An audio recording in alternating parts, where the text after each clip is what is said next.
Good evening, everybody, and welcome to Antioch High School and Eels Stadium. It's the Antioch Panthers taking on the Liberty Lions. Anthony Schultz along with Dan Wall. And Dan, for the Antioch Panthers, no big surprise as far as their offense goes. Najee Harris, again, having a great season, averages nearly 10 yards a carry, 18 touchdowns on the game. But the problems right now, Dan, are on the other side of the football. They're having a whole lot of problems stopping people.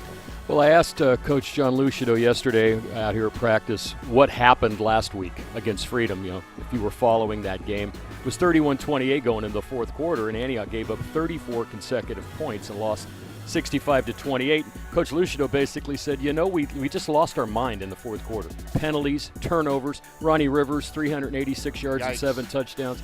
So things are. This is a big game for Antioch. It's a big game for both teams, but Antioch, who we are featuring on this channel, they're 3-3. They got to win 2 more games to make the playoffs, Tony. Now they have a game against rival Deer Valley next week where they should be favored, and they're probably favored in this game. But they got to win these 2 games because after that sits Heritage and Pittsburgh. Oh, big schedule looming, and the kickoff, here it is going to bounce inside the 30. That's going to go out of bounds, and that'll draw the penalty flag. So Antioch starts on offense. It'll be Carthong, Harris in the backfield, Dunn, Freitas, Jameer Wilson. Kobe Williams is the tight end. Patu, Avery Sahota, Sandoval, and Garrett Robinson, the starting 5 across that front.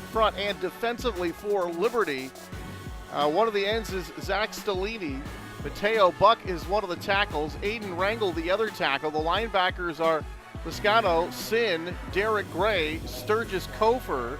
And in the defensive backfield, Willis Lawrence, Hinojosa, and Kobina Arca. There's a good look at that's Willem Carthong. Carthong in that shotgun formation. Najee directly behind him in that pistol formation. Najee going to get it. Right up the middle he goes. Bangs off a tackler. Breaks it out to the left, and he's going to be tripped up as he crosses the 45-yard line and gets to about the 47-yard line. So a nice gain there on first down. That'll be better than 10 yards. Nice seal block to get him outside, and that's something we have not seen a tremendous amount of. We already went over the starting line who made a lot of nice blocks there. Antioch, though, goes with this quick offense, Tony. You don't get to get a lot in between plays. No, you definitely don't. Carthong is going to hand off. Well, the up man's going to get it this time and not get very far, however.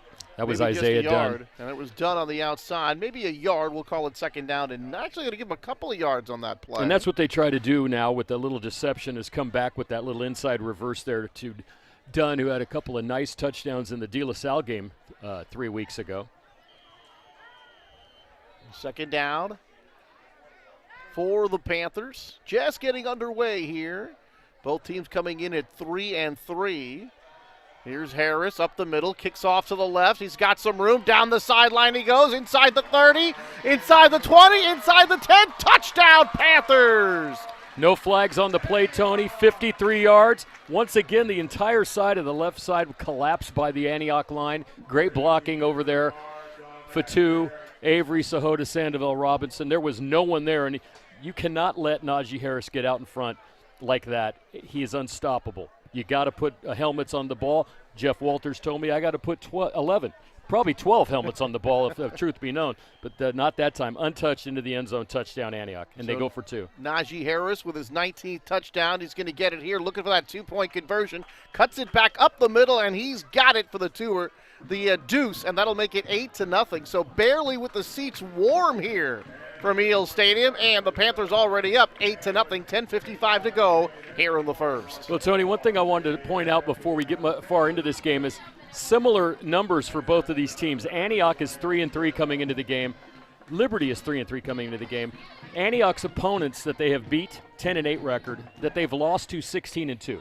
All 3 teams Antioch has lost to are rated in the top 12 of the Bay Area polls: Milpitas, De La Salle, and Freedom. And, of course, the Freedom score probably shocked people more than the other 2, to truth be known. Liberty, same thing. Their 3 losses, their teams have a 15-3 record. One common opponent, San Leandro. Yeah. Liberty won by 1, and Antioch won by 30.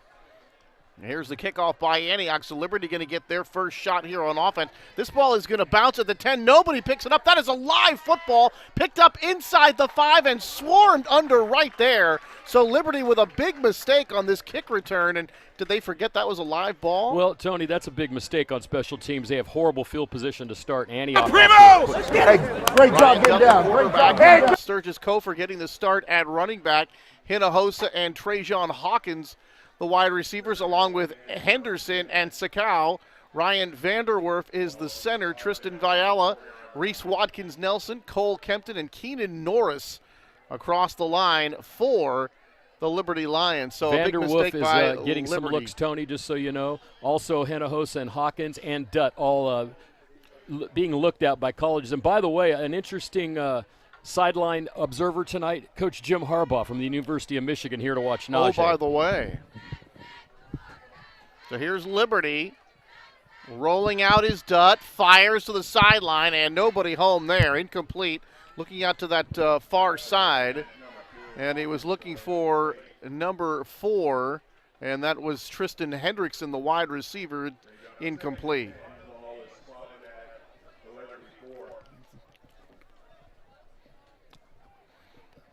We'll get you the starters for Antioch on defense after this.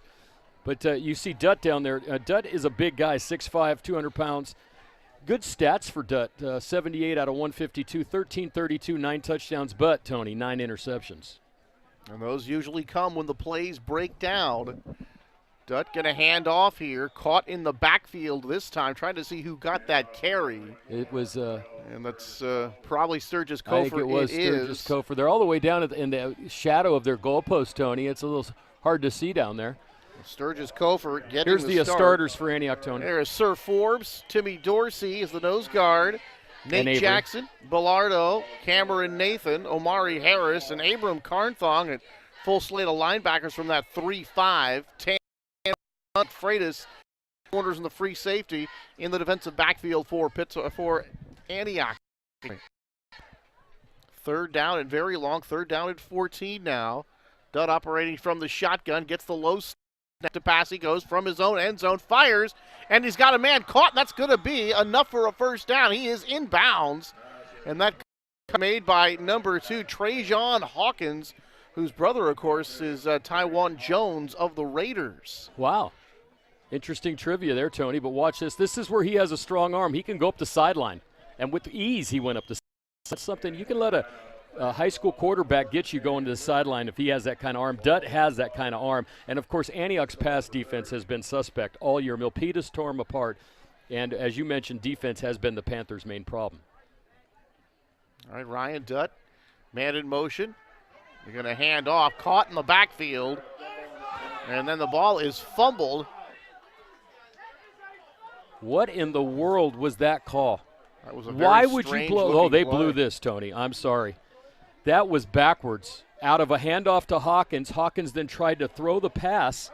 It was backwards. How could they call that? So they're going to call this an here's incomplete the replay. pass. We didn't have a great shot that way. Tough to see what exactly happened, but very fortunate for Liberty to have that call incomplete. So they get a new life here at second down and 10. Panthers show blitz.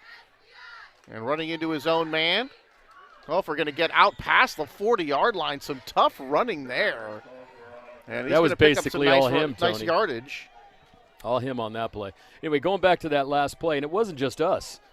Others in the press box, you could see the coaches on the sideline questioning that call. Here's the run. And you can see it was a nice seal block on the left side. They got Kofor out there in front, and then 3 Panthers brought him down. It's going to be 3rd and 1. So Kofor in the ball game tonight because Anthony Grant, the usual featured back, injured after the Heritage game, and now we have a timeout on the field. And they called it a compartment syndrome, and he had been wrapping Dan a deep bruise. He wrapped it a little too tight. The fluid locked in place. That could be potentially very dangerous. They had to open up his leg from his hip to his knee to drain the fluid. Thank goodness there'll be no permanent damage, and he might even return this season. But so for right now, It is going to be his understudy that is going to get the bulk of the carries for the Lions, and that's Terrell Sturgis-Kofor, the sophomore. So 3rd down and 1 here for Liberty, right near the Panther 40-yard line. So Terrell Sturgis-Kofor, 5.8 yard carry, and he should be getting about 20 carries here this evening for the Liberty Lions. Offset eye for Liberty here. Handoff, right side. Liberty's going to pick up the first down and more. Nice cut there by Kofor as he gets to the 45-yard line. So he picks up about 4 yards. That will be enough for a first down for the Liberty Lions. And the one matchup that we want to keep an eye on here, Dan, is the Antioch nose guard, Timmy Dorsey, against Ryan Vanderwerf, the returning all-league starter at center. That should be a very good matchup. And that matchup, Dan, is going to go a long way to determining if the Liberty Lions are going to be able to run the football successfully tonight. You saw in this last play, they sent a back out in front in motion, and that extra block picked up one of the Antioch corners, and that's why they have that first down. Dutt, I thought he lost the ball momentarily. Back to pass, throws. He's got a man on the far side, 40, 35, and finally pushed out of bounds. And that looked like it was, I believe, number 8, Jack Bayer, the wide receiver. Nope, Jordan Suckow, number 5, actually making the catch. And boy, Dan, he was wide open outside there. Nobody picked him up, and that was an easy pitch and catch for the Liberty Lions. Unfortunately, it looks like Antioch's defensive backs are just playing way too deep on a pass like that, Tony. That was like taking candy from a baby right there. So it gets down to the 31-yard line for Liberty, and they go the 4 wide receiver spread here. Sturgis-Kofor the lone setback. Dutt back. Fires, got a man wide open. That is caught near the 25, cut back inside the 20, down to the 19-yard line, and Tristan Hendrickson got himself another catch, and he's going to have another Liberty first down. So how about this for a drive by Liberty starting inside their own 5-yard line after that botched kick return? Well, they went right down the field passing, and some big runs on 3rd down have got them to this position on the 20-yard line. But the Antioch has to do better in the defensive backfield coverage. These guys are wide open every time Dutt drops back to throw.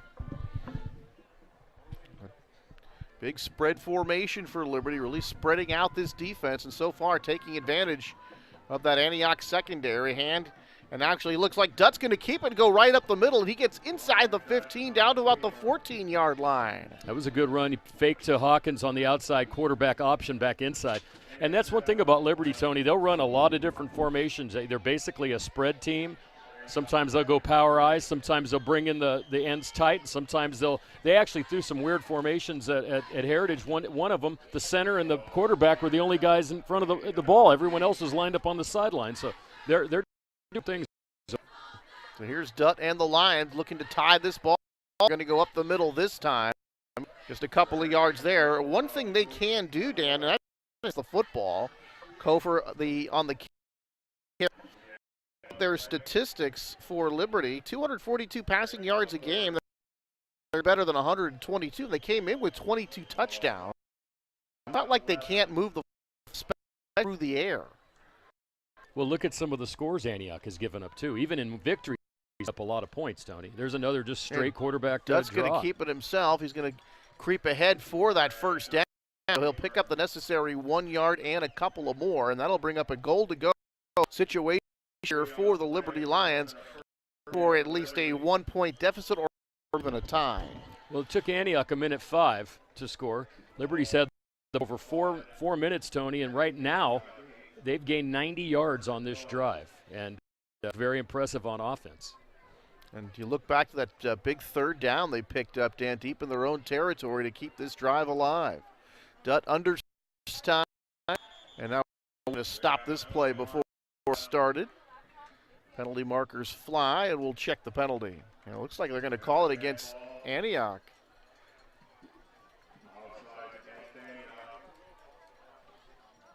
And that was another thing that Coach Lucido told him. A lot of the mistakes late in the freedom personal fouls because they're very contentious, some contentious relationships, so to speak. A number of Antioch players went to Freedom before transferring.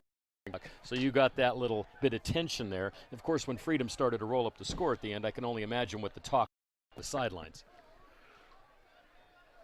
Probably not fair I doubt it. I wouldn't even know if HBO could cover that. Inside the 5-yard line. First down and goal for Liberty. Man swings it out to his own man and taken down. He did get back inside the yard line, so maybe a yard on the play, and that's all. Tony, that was Vinny Bayardo, the little bowling ball linebacker for Antioch, who fought off a block. Missed a block on the outside. Matt Marchetti was out there on that sweep, and he missed a block on the inside. The turn back was right into Bayardo, and he made a nice tackle there. And we've seen that play out of him in the games we've called here.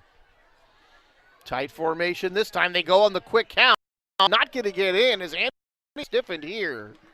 And that'll bring up down and goal. Well, you could be sure it's going to be 4-down territory here for Liberty. Although they do have a pretty good field goal kicker in Tristan Card, who's their kicker for all their special teams. They tell me they're very good, Dan, with about 42 yards away from him.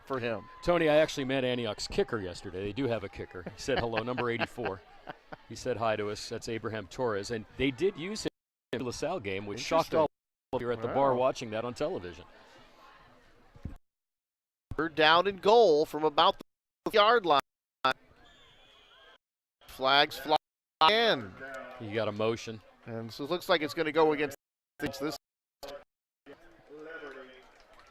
So this is probably going to put him in a passing situation. I'd like to see, in this situation, Tony, for pulling out to your strong side, because so many things can happen there. You can lose guys coming back across the middle. I'm not on high swing a quick pass. Guys just throw that quick pass to Michael Crabtree. You can throw that quick pass to a receiver with hands like that. You can't always throw it in high school. That's where you can get deflection. That's where you can get a turnover. Third goal. Antioch shows blitz. They come with it. Back to pass goes Dutt. Throws to the corner of the end zone. Nobody there. And a flag coming in the offensive backfield. Usually it would mean either roughing the passer or holding the offense. That was before the pass, and I think you're probably going to get a hold there because they did roll out the line. It is holding. So after getting to about the yard line, a couple of penalties here back-to-back for the Lions have, at least right now, stalled this drive. And it will be holding against the offense to back them up even more. I have to think now that having Carr as a quality option as a field goal, it might not be 4-down territory this time. And Antioch to penalty, which I was going to say be very interesting if you give them 2 more plays from the 17 or just 1 from the 7, and it looks like they are going to kick a field goal here. It'll be roughly a 27-yarder. Comes Carr on to try the field goal. Maybe 25. They're going to tee this at the 15-yard line and make it a 25-yard goal. Going to off the necessary, and Liberty trying to get on the board here in the first quarter. Is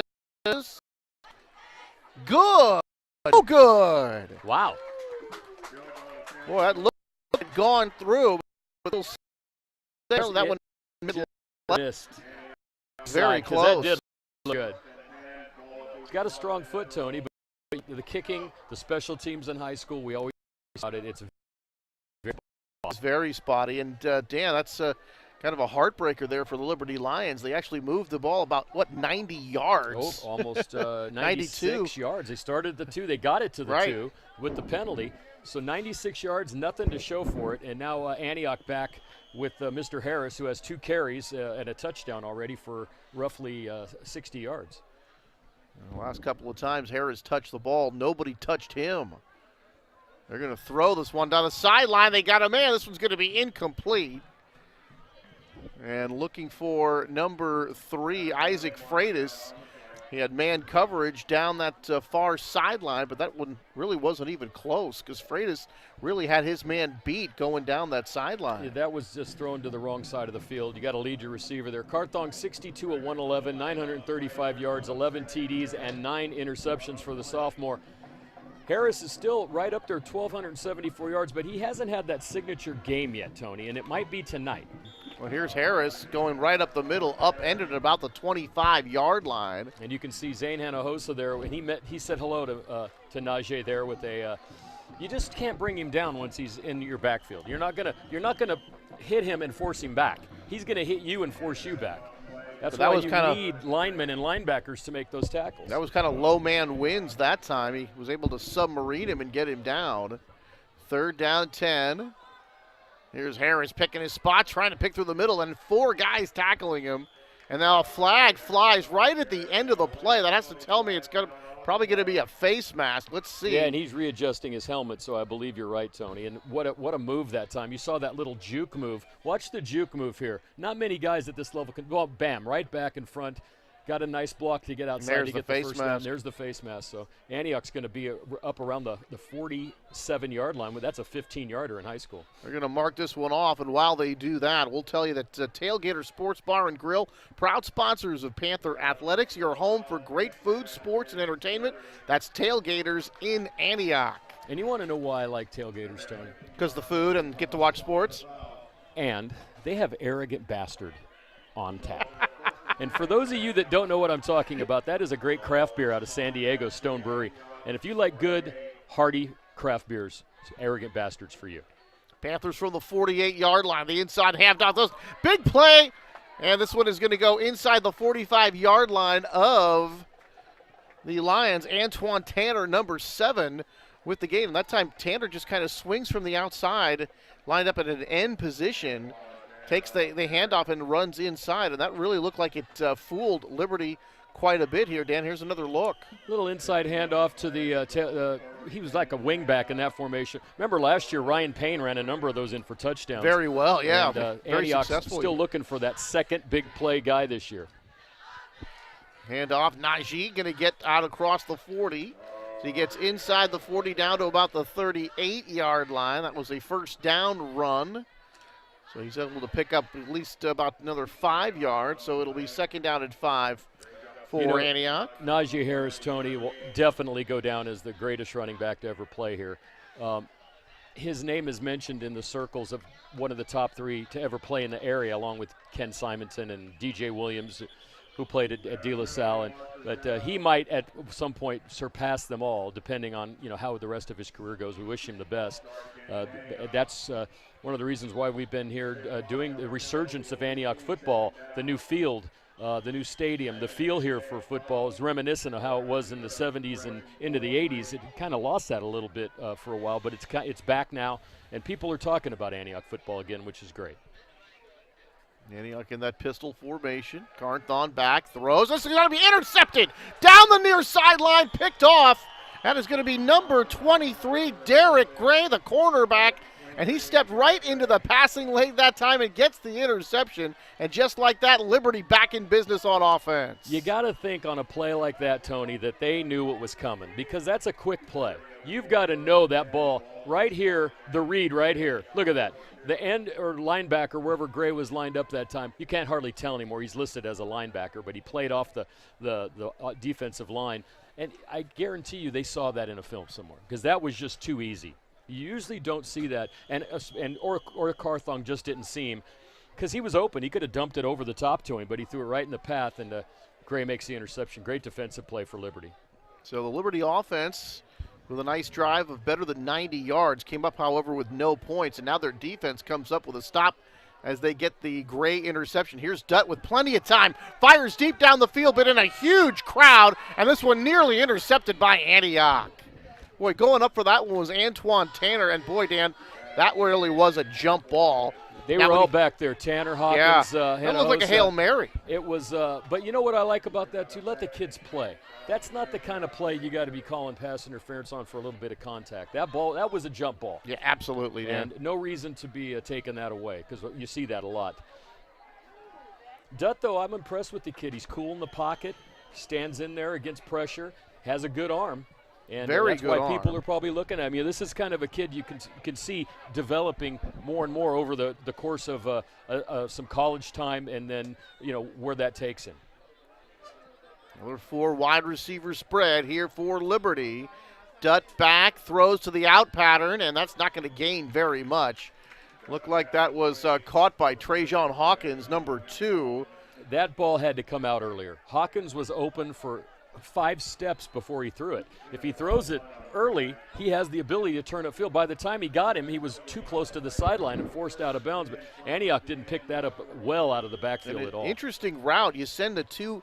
You end up with trips right once Hawkins goes in motion, and then he cuts there, Tony? Yeah. He cuts underneath the 2 guys that are going deep, and he was wide open. But he was earlier open than that. over here before the 40-yard line marker, and still was able to make the catch, but just not enough room to do anything with the football once he made that reception. 3rd down and 9 here for Liberty. Here's Dutt. Here comes the rush. Dutt fires. This one's going to be incomplete. Wow. As he's looking for, that was Jordan Suckout, number 5, the intended receiver, and Cameron Nathan. Well, he made defensively. The block.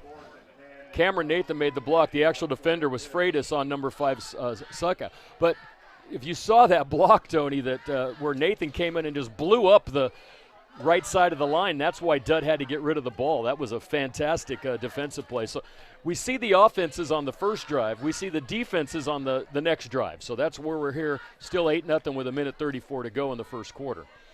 So Liberty, after starting in Antioch territory, following the Gray interception, they cannot get a first down. And now they will punt the football.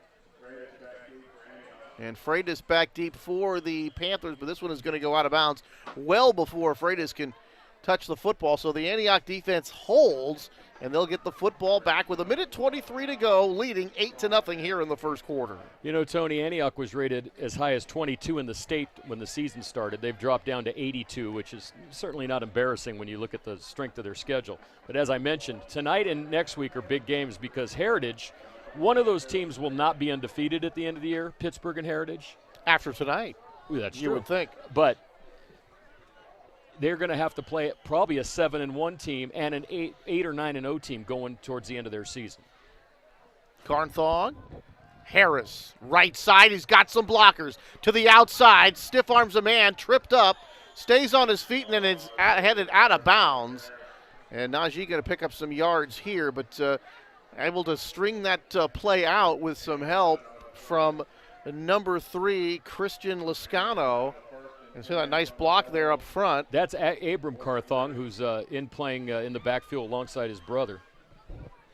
Harris already, Tony, has 106 yards on 7 carries and a touchdown. That was Zane Hinojosa on the stop. Here's Harris with the spin move. Gets out across the 50 into Lions territory at the 49. And Hinojosa coming up to make the stop again. Well, I think Hinojosa was in on the tackling strategy sessions because you're noticing they're going low on Najee tonight. And he's had some success with it, not able to stop him before he can gain, some nice yards. Look but right he here. is able to get him down the first contact. You got to get him off his feet. A nice job there by Hinojosa, but it's going to be a first down, a second down here for the Panthers. 2nd down and 3. Harris skips out of tackle, breaks away from another man, inside the 20, down the sideline, touchdown Antioch, 51 yards. Harris in the end zone one more time, his 20th touchdown of the year. Unbelievable move. Hinojosa, who's a great defensive player, came up and just got left on the ground, Tony, by Najee. This is the one thing a great player can do. He can make plays all by himself, and football is the ultimate team game. You need all 11 guys. Watch this. Not much block in there. He just misses, and then Hinojosa, forget it, and then no one can catch him. Well, Derek Gray, number 23, had a shot, but not much of one in the open field, and then Hinojosa faked out of his shoes. 51 yards later, it's another touchdown for Antioch. 33 seconds to go, and Antioch looking for another 2-point conversion. High snap. And they're going to turn this one into 2 anyway, and they now take a 16-0 lead.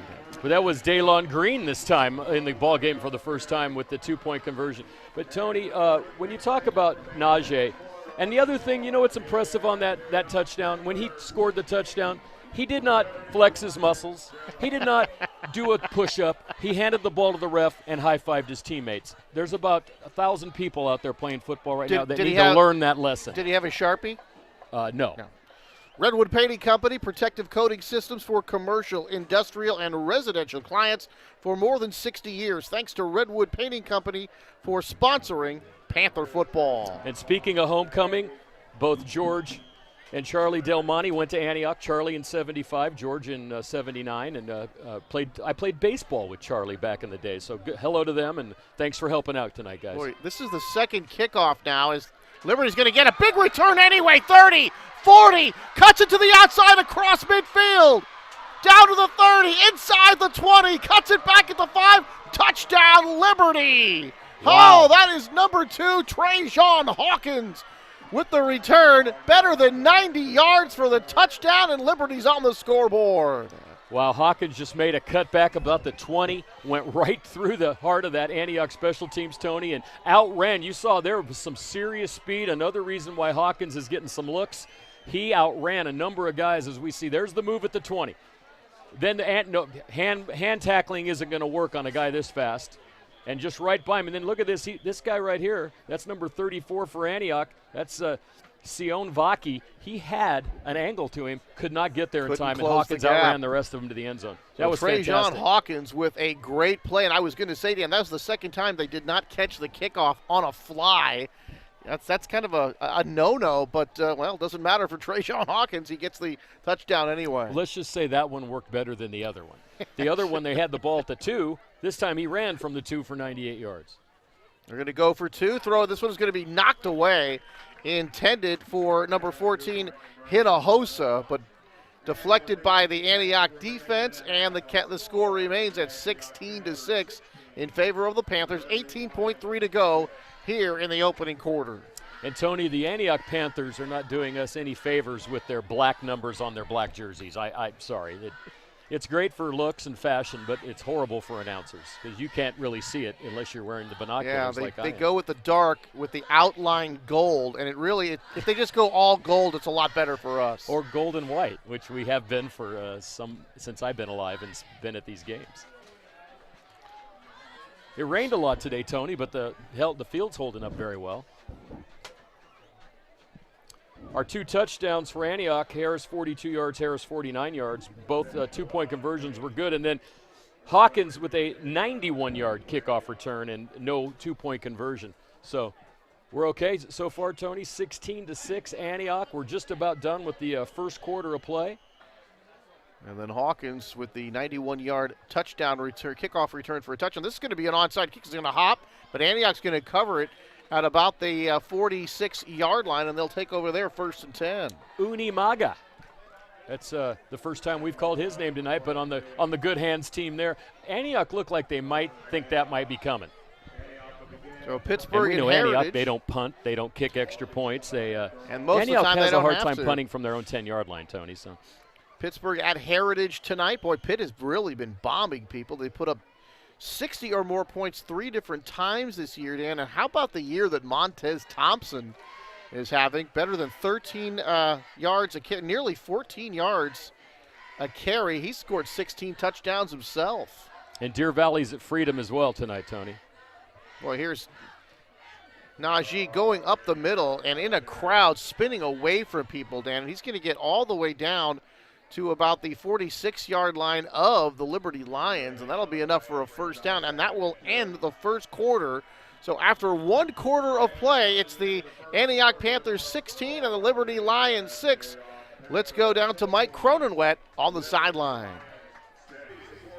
I'm here with Coach Walters as at the end of the first quarter, a very spirited battle so far. Yeah, no doubt. Tell me, Coach, what do you think you need to make adjustments-wise to get back in this ballgame? Well, simple fix is tackling number 2. Unfortunately, it's a little easier said than done, but we're going to try to get in there and try to get 11 hats to the ball on defense.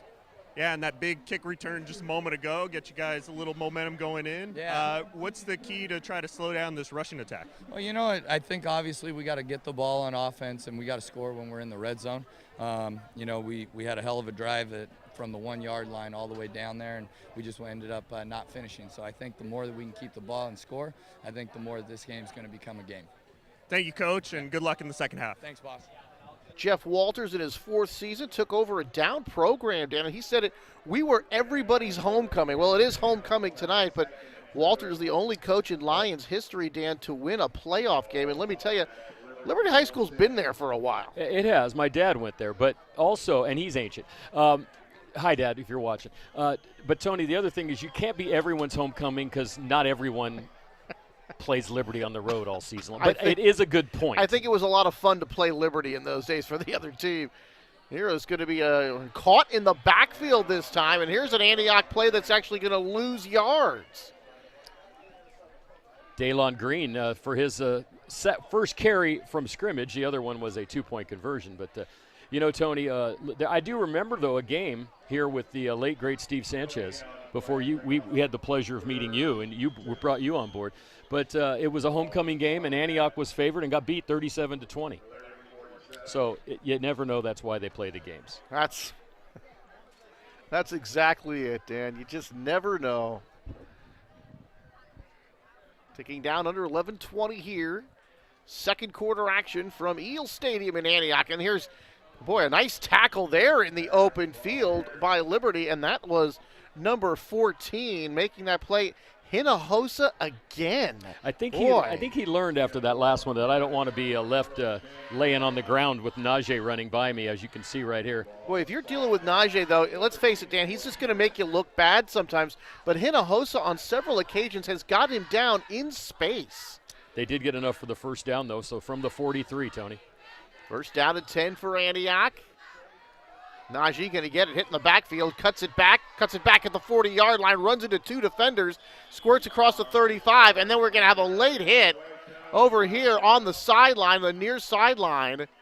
And we had a Lion over there in a bit of a scuffle when those flags were flying. If we can see this, watch this block here. Okay, this is 45 on Liberty number 68, and late hit.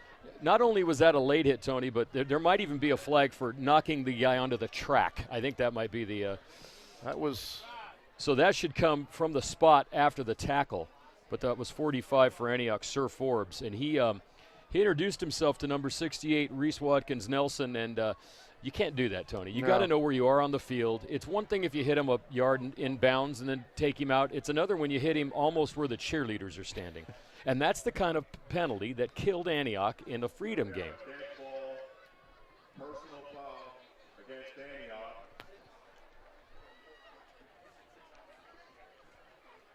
Antioch. We saw last year, Dan, when they had the penalty problems. We've seen them again here this year.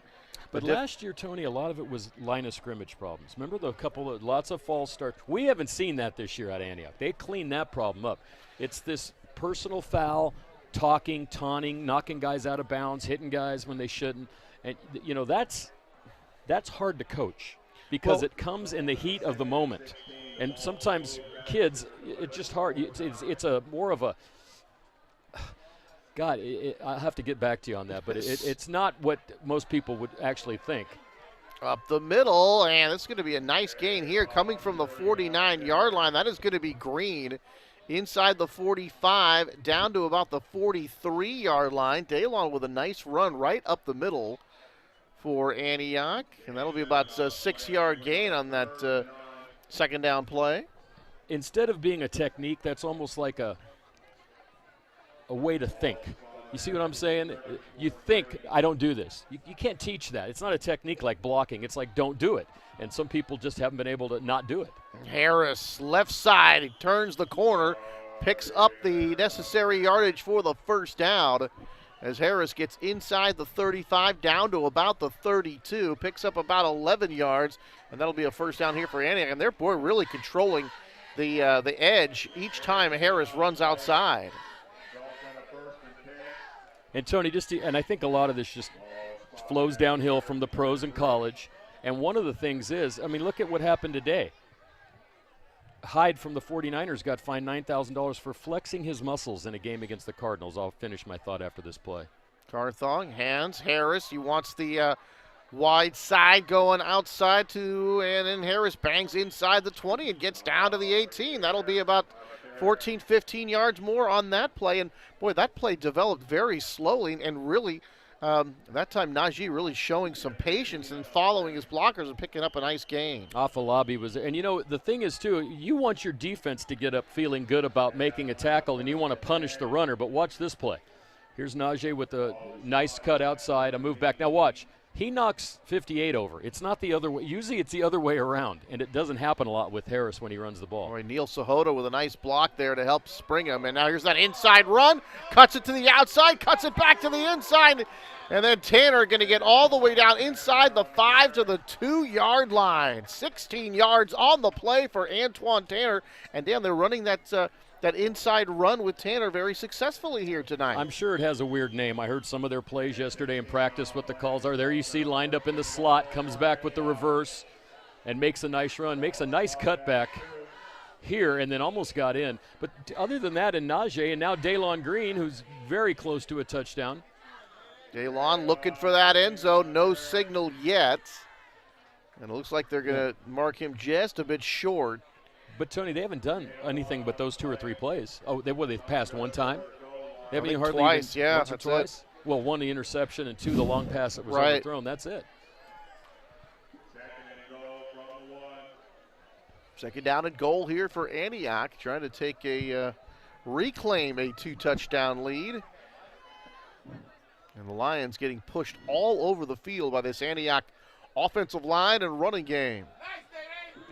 Day Green up the middle, and touchdown Antioch. Nice juke move got him into the end zone that time, Tony. So Antioch now up 22-6. And this looks a little bit more like the Antioch team that we saw last year. And maybe, honestly, Tony, after you see the replay, he just kind of ducked under the would-be tackler from Liberty. But this was another, high school, you don't have the same team, so to speak. You got to turn it over every year because people graduate. Antioch lost a lot of players last year. Beltram, they lost Payne, they lost Perry. These guys were great players. And maybe it took them 3 or 4 or 5 games to get into the zone, but they look like they're back in it, especially running the ball tonight. Harris looking over at the sideline now. And into the game comes Isaac Freitas, number 3. He'll line up on the far side of the line. Tight formation, direct snap. Najee picking his way, and he is in the end zone for the 2-point conversion.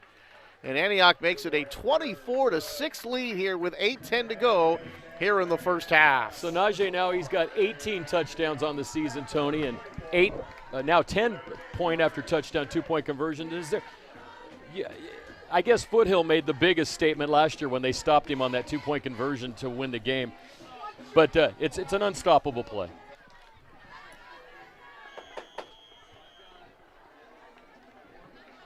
And we like to thank all of our sponsors for helping us bring to you Antioch Panther football. And another kickoff that bounces. This one taking about the 5. Nice cut back up the middle. And then hit and hammered going across the 25-yard line. Well, that looked like a painful collision that time. And I've been waiting for it, Tony. That's number 25 who's not on our roster. It's the unknown guy.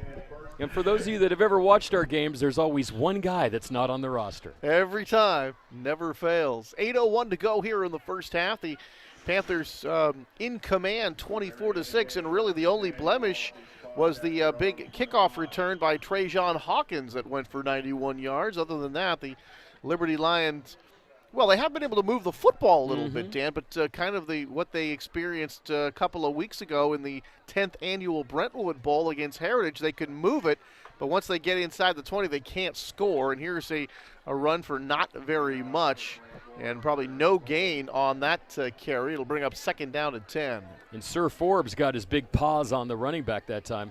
He's a load there, Sir Forbes, in that middle of the Antioch, 6'3", 267 pounds. And I'm sure somebody probably seeing him play tonight with that mean streak he has and saying he might make a good Saturday afternoon football player. Of course, the big news here for the homecoming game, Jim Harbaugh, the former 49er coach and the current head coach of the Michigan Wolverines here tonight.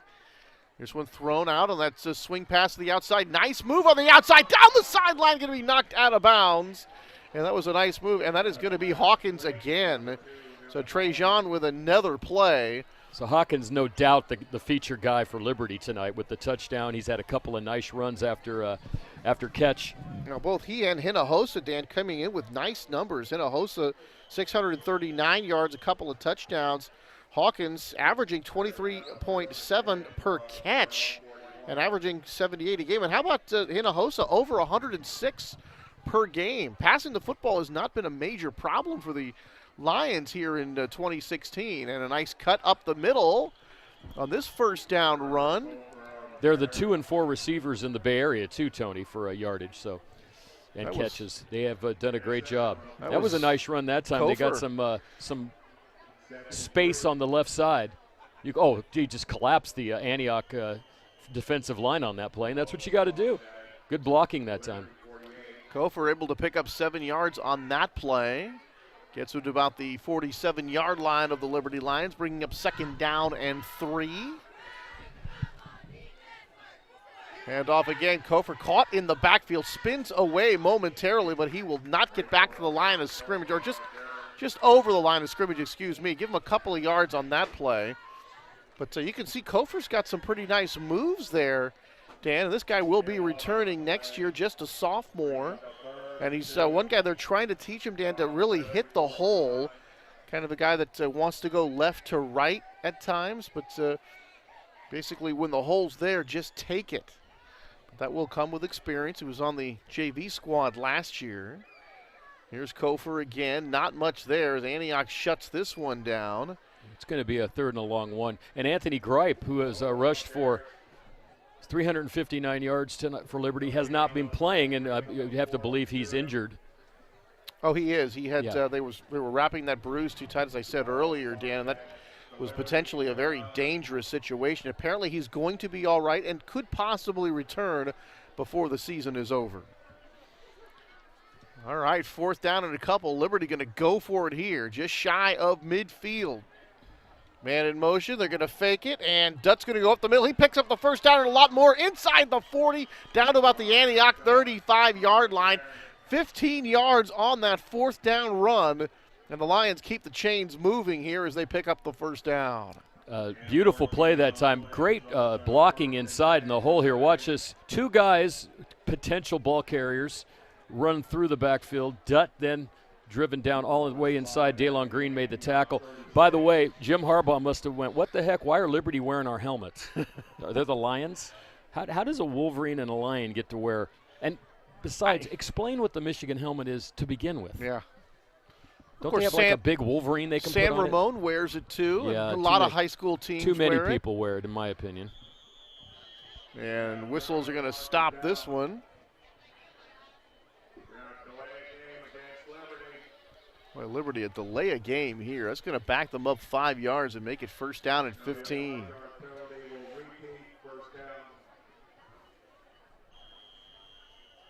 (24-6) in favor of the Antioch Panthers. But here is Liberty on the move here. They've turned 4th down into 1st down. Dutt back to pass with time. Steps up, fires deep down the middle. He's got a man. This one's going to be volleyballed into the air and incomplete, and flags fly. And the intended receiver that time was Tristan Hendrickson. That one turned into a bit of a jump ball, but then the flags came out. We'll have so to you're see on the pass replay. Interference one way or the other. That was Jameer Wilson back there, but that flag came out late, which is very interesting to me. Right, Jameer had pretty good coverage down the field. Here are the officials talking it over. The protection was very good on that particular pass, Dan. However, it just really did end up being no more than a jump ball, but this one's going to go against the defense. I don't know if we have a replay of that, Tony, but it'd be interesting to take a look at it because it looked like a jump ball and just 2 guys fighting for the ball, but from up here, sometimes you might not see that hold that the defensive back often uses in that situation. Handoff, Kofor picks up yards, still moving, and Kofor down to the 10-yard line. 16 yards on the play for Kofor, and a nice run there right through the Antioch defense. Yeah, he took Nate Jackson for a ride after breaking through the line there, and they're starting to show a little bit running on this possession, Tony. Kofor was not getting those kind of runs and those yardage, or that yardage before this drive, but they're seeing it with a combination of throws and running. Terrell Sturgis Kofor, the sophomore, and they say he has the potential to be very special. Going to give it to him again, and he tries to get away, still on his feet, dragging tacklers. He had nowhere to go that time, Dan. Guys hanging all over him, but just tough to get him down. Coming in, averaging 5'8". Very explosive, played on the JV last year, and working on him, Dan, as I said, getting him to hit that hole. And last year at the JV level, Dan, they had a lot of backs. They threw the ball a lot, and he was really more of a blocking back and a pass-catching back last year as we take another look. Sir Forbes almost beat him to the ball that time, but unfortunately did not go low. Once again, you go high, guys can break that hold sometimes, Tony. He went up above his shoulders, and he just kind of bounced off and went under him. Luckily, the rest of the Antioch defense was there. Second down and 11. Dutt under center. He's going to fake it under some pressure, trying to get away. Hit as he throws. This one's going to be incomplete. Now, Dutt, one of the problems that they've had, Dan, is, and we're going to have an illegal man downfield here against the Lions. It looks like that was the initial signal, but, Dutt's got the good arm. He's got that kind of the prototype body and everything. But the inexperience, a little bit of a problem, Dan. When the play breaks down, that's when most of those 9 interceptions have occurred. He's trying to make a play, throws against the grain, and that's when those miscues have happened. And that play right there, good pass rush by Antioch that time. One of the first times they've actually got their hands on Dutt tonight. Kind of threw it up for grabs there, and we had a man downfield, which brings up a loss of down as well, Tony. So it's going to be third and a long way to go. So the Lions have attempted a field goal already. Although they still have second down up there. I always thought that ineligible man was a loss of down. Loss of down, yeah. Saying second down and goal here from the 16. Fake the handoff, throw in the end zone. This one's going to be caught. Touchdown, Liberty. That was Hinojosa that time who got open, and a perfectly thrown ball. That's the kind of ball that only your guy can catch. There was no hope that time for Antioch on defense. Hinojosa won the battle to the corner and got up and got that ball for a touchdown. Zane Hinojosa, they say he attacks the ball in the air as well as anybody in the BVAL. Doesn't necessarily look the part as far as his body type, but he's a guy who makes big plays, and Danny made one right there for the touchdown. So Hinojosa in the end zone for the touchdown, and Liberty is on the board again, going for the 2-point conversion. Throws to the end zone. This one tipped it incomplete. So that leaves the score at 24-12, but even though this Liberty defense has been dominated by Najee and company, they're still in the ball game here. 3:08 to go, down by a dozen. You would think that this next drive would be one of the more important drives of the game, Tony. If Liberty can somehow stop Antioch, they will get the ball to start the third quarter.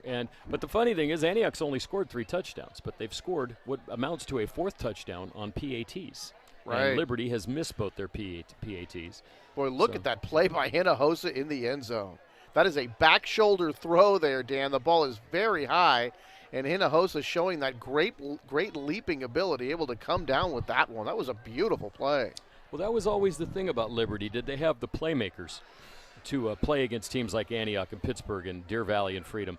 Tonight, this team looks like it does. It has a great quarterback in Dutt, 2 good wide receivers, a good running back, and things are looking up. Back in the old days, it was always that Liberty was these big, strong guys that worked on the ranch, back in the and when you'd play against them back in the day, they were big farm kids, But with all the explosion of the population out here, it's a different ball game nowadays. Kickoff, Antioch going to take this at about the 6-yard line. Cross the 20, cross the 30, and out across the 35-yard line to about the 36. So Antioch set up in pretty good shape here offensively, but sometimes with their offense, Dan, it almost doesn't seem to matter where they start the drive. It really doesn't. I don't think they worry about stuff like that. When you talk to John Lucido, the coach, he's a different kind of guy. He worries about other things, not like kicking. Or where we start, or whether we're going to go for it on 4th down. Yeah, apparently he's not big into kicking. Timeouts, I don't care. Just give me the ball, and I'll figure out a way to do it. Which is kind of cool in a way, because some coaches probably spend way too much of their time laboring over those decisions. Interesting on this outside, one-on-one coverage, no safety out here, Tony. On an island here, the near side, and they're going to throw over the middle. The man is wide open, 40, 30, 20, a foot race to the end zone. Touchdown, Antioch. And boy, they made that one look way too easy. Kobe Williams.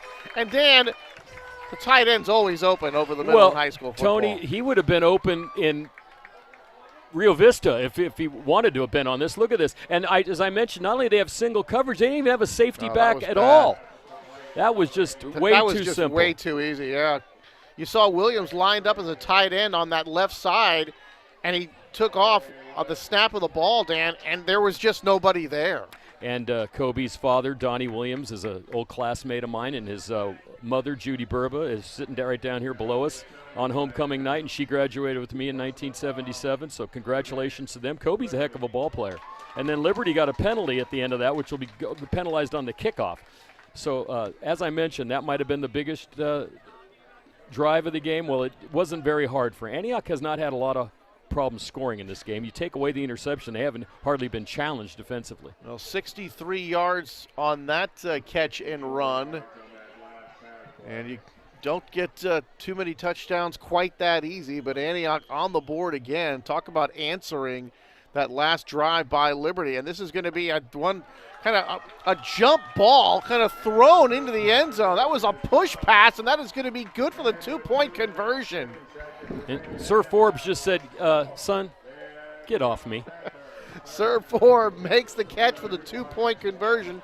32-12 in favor of the Panthers. 2:50 to go here in the opening half. John Lucido, Brett Dudley, Wilson Pica, Chris Henry, Mike Weiscarver, Josh Buhler, Juan Corral, Scott Adams, Willie Stembridge, Maury Susi. Great coaching staff here. There's a great play by the offensive coordinator, Brett Dudley. Antioch up by 20. Also want to say hi to Louie Rocha and Steve Sanchez, who help us bring these games to you. We'll be back in 2 weeks for Heritage, and in 3 weeks from tomorrow, the big little game. And I've got that one circled, Tony, only because you know why Pittsburgh's big for me that day.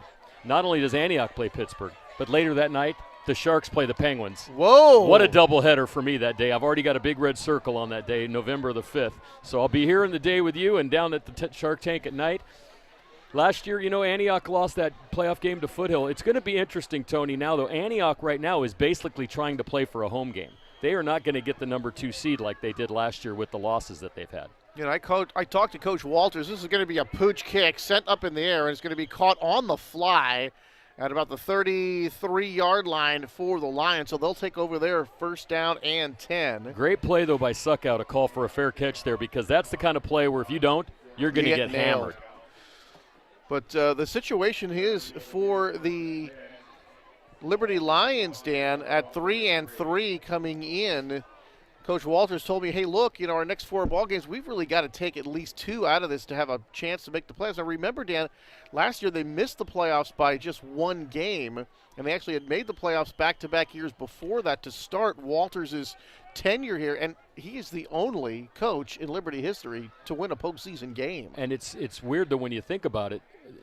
Here's that weird formation, Tony. Look at this. The entire line goes out wide. You have 2 receivers and the center, and wow. I don't know if that's such a good idea, because it basically puts your quarterback in a situation to get hammered, and he did. The center can't block 2 guys. Well, and John told me they had a play for that, and you can see it right here. Look at this. There's Cameron Nathan, who's fast to begin with, was in there before. Boy, that snap was so high. Toss pass over there. That looks like you're trying to throw the pass into the key to Kevin Durant over the uncharging defender. It looked awkward. It was awkward. And it's not going to be done again. And it's 2nd down and 10, and now they're into a more traditional alignment. Dutt rolls, fires. Intercepted. And this one intercepted, but I think he was out of bounds. It looked like Antioch able to make that catch on the sideline, but not able to stay in bounds. That was Tanner over there. Tony, that's a tough play, too, for a high school quarterback to throw on your offside, to throw to the far sideline. Even though he had a good mustard on that ball, it just didn't get there, and Tanner was able to step in front of it. It didn't matter because of the out of bounds, but that's a hard play for a high school quarterback to make. 3rd down and 9 for Liberty, operating from their Own 35, going right up the middle and cutting to the outside. Breaking tackles, picking up the first down, getting across midfield. Oh, a tough run there. And that will be good for a first down. Boy, Sturgis Kofor, and he is really, even though it's been a tough day, tough half here for the Lions, Kofor has looked very tough on some of these runs. And a nice block Great there to seal get him block. started. Couple of good blocks down the field, and then look at this. He gains another 7 yards on his own. You know, maybe playing a guy like Najee Harris lifts your game as well, you know, seeing what he can do. Dutt back, pocket collapsing around him, throws, and this one's going to be incomplete and almost intercepted. And that is one of those situations where Dutt let that one fly, Dan, as the chaos around him was starting to consume him within the pocket, and he let that one go. And very fortunate, Dan, that wasn't interception number 10. That sounded like the lyrics to a Judas Priest song, Tony. The chaos surrounding him. You know, it sounded like a heavy metal song or something from the 80s. I liked it, though. You know, with all of this thing going on with the NSA and the spying and this, eavesdropping and everything, Yes. I was listening to Electric Eye the other day, Oh, there you Dan, go, there you go. And boy, I'll tell you, that perfect timing for that, right? What, a 1982 Even though it was written song. 32 years ago. Yeah, 34 for years right ago. now. Dutt back. Pocket collapses, steps up, got man coverage, hit a host it down the field. It's going to be knocked away. Beautiful defensive play that time by Antioch. That was done. And Dunn able to make the play. Great coverage, because that was actually the right man to throw to. Man coverage down the sideline. That's about as much of a celebration as you'll get out of Najee Harris, which you saw right A bit of there. a shimmy. A little shimmy, that's very about it. subtle. Minute 28 to go, 32-12 in favor of the Panthers. And this is going to be 3rd down and 10 here for the Lions. They have been able to convert either through pass or through run a couple of long 3rd downs. They also turned a 4th down into a 1st down, but their problem is, Dan, they cannot stop the Antioch offense. 3rd down and 10, just inside the Antioch side of the field, the 49, and flags fly before we can get this play off. And I'll take this time False to let start. you know. At Robert A. Bothman Construction, our entire team is dedicated to achieving the highest possible quality on every project. Quality people, quality projects. Robert A. Bothman Construction.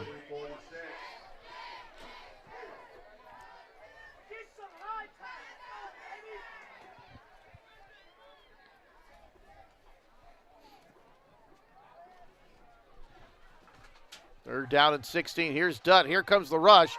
And this pass is going to be complete, but for not very much yards. And then Kofor hit immediately when he caught that ball, and the Lions are going to lose yardage on the play. That was number 28, Amari Harris, who made a great defensive play. Read this all the way. Look at this little screen pass setup, but no, Harris was right there. Shed the blocker on the outside, made the tackle. Liberty's going to have to kick. And, you know, Antioch's got 1:16 left. It only took them 1:05 the first drive to score, so depending on this punt. Illegal participation perhaps on this, or? Because Antioch, looks like Antioch's called timeout. They're gathered on their sideline. There's a penalty flag down.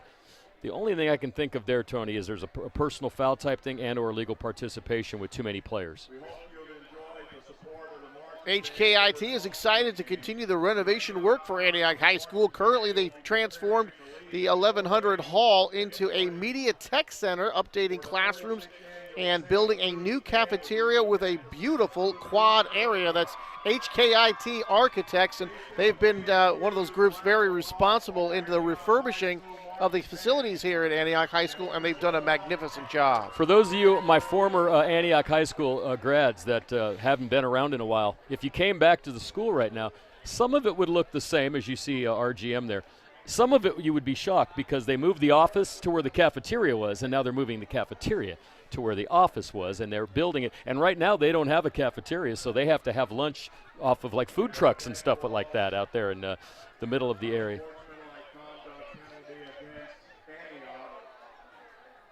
Wow. Boy, this is going to... That is, see, now there's a penalty.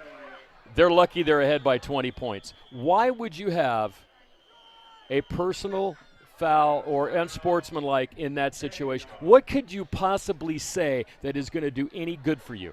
And this is the point I never finished about Carlos Hyde. Okay.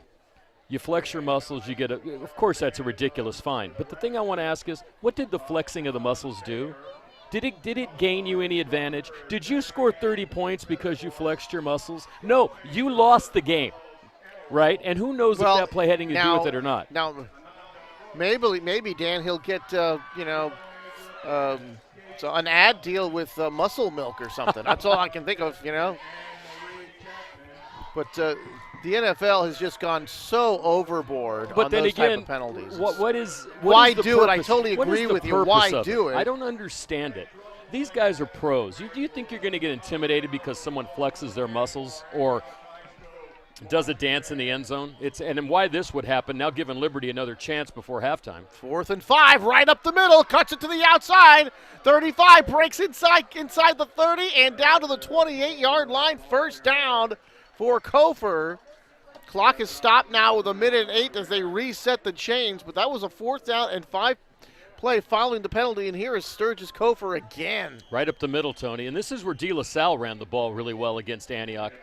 Antioch in that game did not give up hardly any passing yardage. It was all on the ground from Robinson. And here's the same situation, and Kofor in this game is doing a heck of a job. Dutt rolling look at left, Nathan trailing. Under pressure. Hit as he throws this one into the end zone, and that one is going to be like incomplete. Trying to tell who that was intended for. A lot of traffic that was in that Hawkins. End zone. There was a couple of Panthers back there, but did you see Nathan? And Nathan is the leading tackler for Antioch. Come across and bury Dutt after he made that throw. Boy, a Dutt rolling to his left, and that's another one we were talking about, Dan, because you have to turn and get back into a right-handed throwing position to throw the ball down the field. By the time he did, there was a black shirt all over him, and he really took a shot that time. Ryan Dutt in that shotgun formation. Hands to Kofor. He's going to be caught in the backfield, and he's going to lose a yard. Timeout on the field for Liberty. While we have a chance, Tony, I just want to mention some of the coaches under Jeff Walters, and they have a lot of ties here. Rod Beaver, a long-time coach, a great linebacker at Liberty back in the 70s. I've known Rod for a long, long time. His son is a basketball coach out in the school district out there. Steve Borelli is an Antioch guy. And there's a big name for Antioch historians, Mark Butterfield. He's the reason we're here, Tony, because his team was the first team we ever broadcast back in 1991. Wow. The big little game between Pitt and Antioch. He went to Stanford, was drafted by the Chicago Bears, and never played in the NFL, but was a great quarterback here. One of the best quarterbacks, probably listed with Gary Scheide, Mickey Laurie, those kind of guys. Ryan Huddleston, Jesse McGill, and Brian Reel as well. And here's just a few things about Butterfield. I pulled this off. He's part of the Antioch Sports Legends site. He was inducted individually. He was the starter at Stanford and was a team captain, quarterback of the Pac-10 back then in the year, and had a great season. One thing I did say, he was not drafted, but he was signed by the Chicago Bears. And then he also played in Scotland and Frankfurt in the NFL Europe and finished with the SaberCats. 3rd down and 10. Over the middle, this one is going to be caught inside the 20, down to about the 17-yard line. And Hinojosa able to make that catch there, and that is going to be enough for a first down. It's a nice play by Hinojosa. Hinojosa's the glue, and Hawkins is the speed attraction, so to speak. Hinojosa has great hands, and Hawkins is the guy that can really light you up play-wise. Boy, Kofor with a man bearing down on him, fell down nearly as soon as he got the ball, so not much there, and Liberty is going to call another timeout. And here's, let's take a look now, Dan, at the Bay Area top 25 here going into Week 6. De La Salle, no surprise there, at 5-1. Monte Vista at 5-0. Pitt 6-0. Freedom Falcons at 6-0. Now remember, that's Harold Aban's list, as opposed to the Times. Similar players. De La Salle in the Times is number 1. Pitt is 2. Clayton's 3 and Monte Vista is 4, and Freedom as well has moved up. So you have different, but also in this one you include people like Valley Christian and Bellarmine, teams that are playing down in the San Jose area. He has Sarah and some of the other, St. Francis, there's Bellarmine at 9, California. Antioch at 11. Antioch is number 14 in the Times poll this week. Liberty is out of timeouts, Tony. They're going to have to go to the end zone or the sideline with this pass. 16 seconds to go. Second down over the middle. That is going to be caught, and that is going to be a touchdown for the Liberty Lions. It's Zane Hinojosa. And Hinojosa is in the end zone for the second time today. And with 9.3 seconds to go, and even though the Liberty Lions defense has been absolutely scorched here tonight, their offense and their kicking game, Dan, their kicking return team actually, keeping them in this game. Little slant pattern inside the Panther defender and right into the end zone, and Antioch has got to be kicking themselves, knowing they could have got the ball back with 1:16 to go. A personal foul penalty, dead ball situation on a punt, and Liberty goes right down and scores and puts them right back in this game because Liberty is going to get the kickoff to start the second half. And it's not like Antioch's defense has been spectacular. Offense has been spectacular, as it has been most of the season. Yeah. Defense has not been. And here's Carr to kick. Snap, hold, kick is up, and the kick looked like it was partially blocked, and that is going to be no good. So Antioch still with a 2-touchdown lead. The world is not crumbling around them, but still they could have had a very safe lead going into halftime, Tony. And, you know, one thing you can say about Liberty, sometimes when you get into high school, you got to wonder about the ability for teams to come back, the ability for teams to strike. Liberty looks like they have the kind of offense that can go down the field quickly. They have a good quarterback. They get receivers, playmakers that are open. They've got a decent running game, and they're making this a game. And the unfortunate thing for Antioch this year is that just about every time they've stepped on the field this year, it has been a game. Right. And last year, if you looked at some of those scores, 62-7, 56-14, 62-8, they haven't had a lot of those this year. Even their biggest win over San Leandro, 48-16, they did not dominate that game like they did the previous year. Yeah. So. The Antioch defense, Dan, they've given up 33 points or more 4 times already this year, including last week when they gave up 65 at Freedom. Now, next week they'll get Deer Valley. They'll get Heritage on the 28th. We'll be with you on for that game. And then, of course, the Pitt game on November the 5th. So they've got some offenses coming up, and you look at where Heritage is. Nick Zell of Heritage, 21 touchdowns, just 3 interceptions. The Antioch defense is going to be challenged the rest of the season. This one going to be taken, picked up on the sideline. And here's a move down the sideline and going to be knocked out of bounds. Couple of seconds to go here, and Antioch will probably hand this one off, and then we'll say goodnight here to the first half. Why? If they're going to hand off and get a touchdown. If they come out in that same pass coverage they did the last time, I'd throw the same pass. I could never understand that. If you're not going to cover the tight end. But that's called loading the box, definitely, trying to stop the running game. But you got to leave a free safety or someone back there, Tony. Well, at least someone to look at the tight end while he's coming off the line of scrimmage. 2.4 seconds to go. 32-18 in favor of Antioch. And you know, Tony, that first Big Little game we did will be 25 years to the day. We did the one in 1991. The amazing thing about that game is there was somewhere in the neighborhood of 10 players who went on to play in college who played that day. And Butterfield, of course, was a great quarterback at Stanford. Pittsburgh that year had Chris Shipe, Greg Casada, James Stallworth, who played at Cal, a guy by the name of Reagan Upshaw. I mean, it was an amazing football game. And the next year, they would play an even more classic game that Pittsburgh won in overtime. That was the year that Pittsburgh won and went on to beat De La Salle, which still stands as the only time that De La Salle has lost since 87 was the other time. And there's is that Mr. Harbaugh right? It is Mr. Harbaugh right there. And is he wearing an Antioch football? He is. I think Mike's going to get to do an interview with him. And Mike's standing right next to him, ready to talk to him. And, of course, at the end of this half, we'll send it right down there to Mike Cronenwett, and hopefully he will be talking to Jim Harbaugh. There's there's Principal Louie Rocha, another one of my ex-classmates. Antioch going to hand it off. And to pick up some nice yards and then hit and stopped as it gets inside the 45-yard line, and that will do it for the first half. So at the end of one half of play here from Eels Stadium on the campus of Antioch High School, it's the Panthers 32, the Lions 18. And let's send it down to the sideline and our Mike Cronenwett. I'm here with Coach Jim Harbaugh from the Michigan Wolverines. And, Coach, how are you enjoying this lovely California weather so far? Oh, it's awesome. Love high school football. Love football of all kinds, all levels. So great to be out here. Great to be out here with the bands and the homecoming, kings and queens, and football going on. It's great. Wonderful, wonderful. And actually, I hear you're also going to be calling the homecoming queen and king here at Antioch High, and you already have been immersed in the culture here at AHS. Yeah. But soaking it all in. It's awesome. But also, this isn't your first time to Antioch. You actually held a camp out here. How did that turn out going? How was that for you guys? That was phenomenal. It was great working here. A lot of youngsters with a big heart for football, and they worked really hard. My wife came to the camp, and she said, so cute.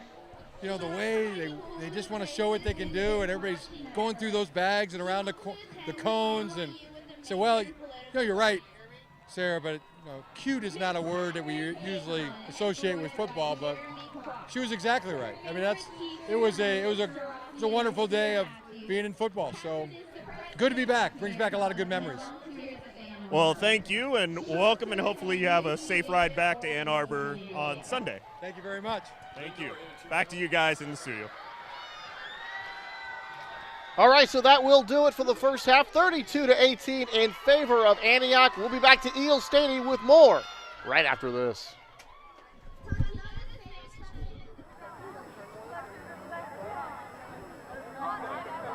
Tonight's homecoming winner will be announced by Michigan head coach Jim Harbaugh. Jim's located right about our 40-yard line. And the winner for Best Skit goes to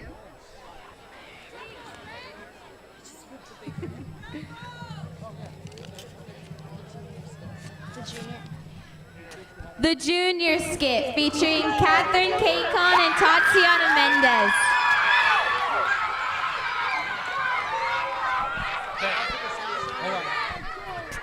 Are you ready, Steve? Okay.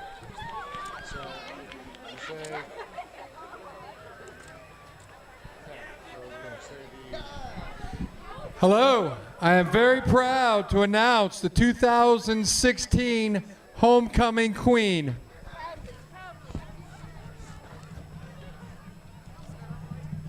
The winner is Tatiana Mendez.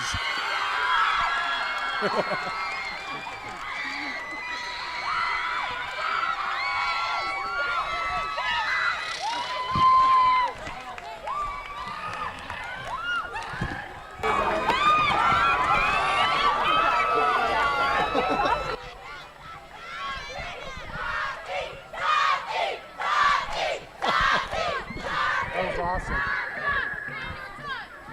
You guys say anything after or no? All right, how about a big round of applause for our 2016-17 homecoming queen, Tatiana Mendez. Good, that's it right there. Stay there, look here. Good, that's it right there. Happy, stop. Move away from her and get your hand. Here's our stats for the first half. Liberty with 335 yards of total offense. That's right, folks. Liberty, but that's not right because I'm adding it up in my head, so it's not right. Let me look at my stats over here. Liberty has 221 yards of total offense. Antioch has 300 yards of total offense. Antioch ran for 236, passed for 64. The one pass to Williams was the big touchdown. And Liberty has ran for 95, passed for 126. Najee Harris, 14 carries, 210 yards, 2 touchdowns, 2 PATs. Kofor, 15 for 71. Dutz, 9 and 19 for 126, 2 touchdowns. And Hinojos caught 3 passes for 49 yards and 2 TDs. And the second half is underway. Antioch with the lead, and here's another ball that they do not catch on a fly. Taken to the 10. Hawkins trying to get away, reverses his field, still on his feet, and now swarmed under as he's across the 15-yard line to the 16-yard line.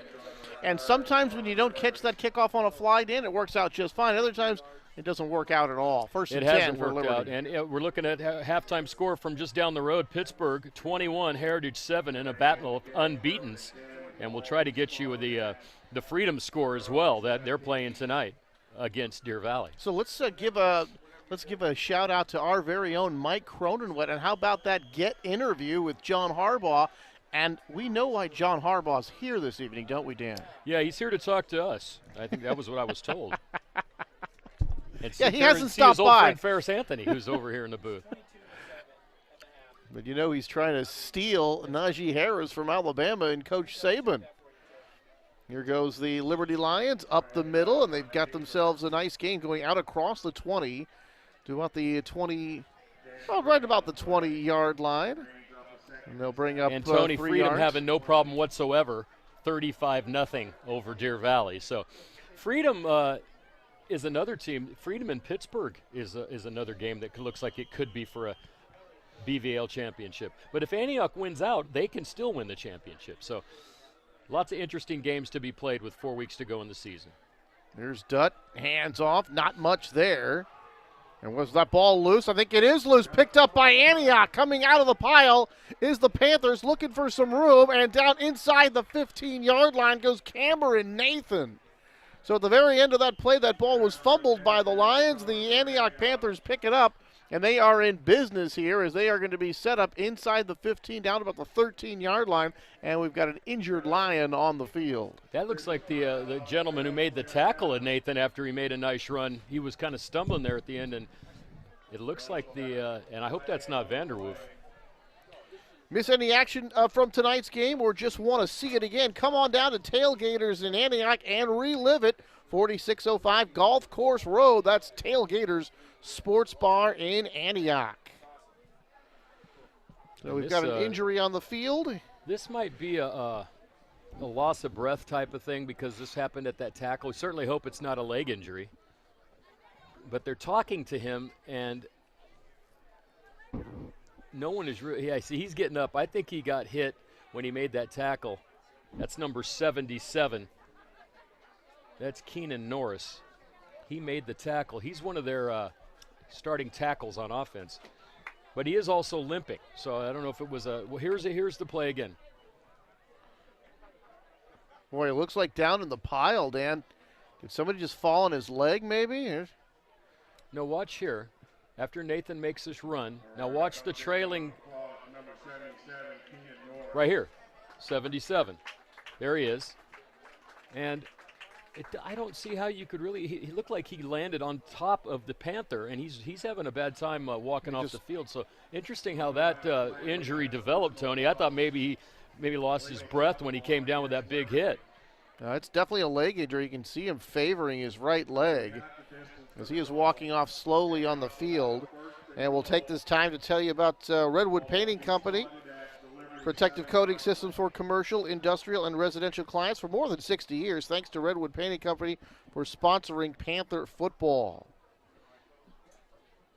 And there was also a penalty on that play for whatever reason. I don't even know anymore. We had some nice discussions about the Antioch personal fouls with some of the fans here during halftime. And that penalty puts it right down into the red zone, first and down from the 7-yard line. 21-7.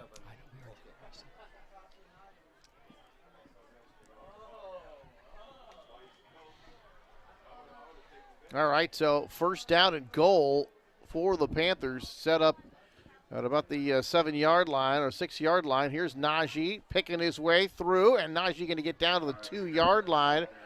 And on that tackle, number 42, Anthony Sin, and another flag is down on the play. And as they take a look at this, we'll tag a couple more of our sponsors. Redwood Painting Company is named one of the publication's 2016 Best of the United States Companies, due in large part to its industry contributions and the forward-thinking nature of the company. So thank you very much to the Redwood Painting Company. Help us bring to you Panther football. Now, where was there a penalty on that play? I just got to ask, Tony. I mean, there's a personal foul. Unless it's all verbal, I don't know what's going on. There was nothing in that replay that would indicate there was a personal foul. But I will tell you one thing. Irregardless of how it happened or why it happened, Antioch's probably going to get reamed again tonight because that's the third personal foul penalty in a game that really is not that contentious and does not really deserve that kind of play. 10:49 to go in the third. Going to have that inside handoff again, and this is going to be a touchdown for the Panthers. Omari Harris taking that one, coming from that slot position, able to take the handoff, race up the inside, and he has got another touchdown for Antioch, and they're making this look too easy. Here he is. And despite some of the penalties and some of the failures on defense, Antioch continues just to roll on because their offense is just that good, Tony. Just awesome tonight, Dan. Absolutely awesome tonight. Go for the 2-point conversion. Fake one way, go the other. Ball is fumbled and then picked up again by Harris. He picks it up, goes into the end zone for the 2-point conversion, and just like that, 10:41 to go in the third, a 40-18 lead here for Antioch. Yep, and I guess it was Omari Harris's turn on that drive. That seems to how it goes around here. You get some Green, you get some Harris. You never know when maybe two guys that haven't really seen much action tonight are Dunn and Freitas, and you got to think Antioch might want to start working on the pass a little bit with a 22-point lead because they're going to need it down the road, Tony. I don't think they're going to – and maybe kick a few. If you don't think Pittsburgh and if you don't think like Freedom and like Milpitas have not circled those games on their calendar after what happened to them last year, you are not a local football enthusiast.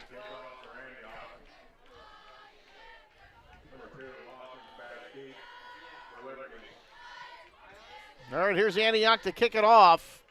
And they're going to kick it deep again. And this one actually is going to be caught on the 2-yard line on a fly. Here's Hawkins up the middle. Hawkins breaks it out to the 30.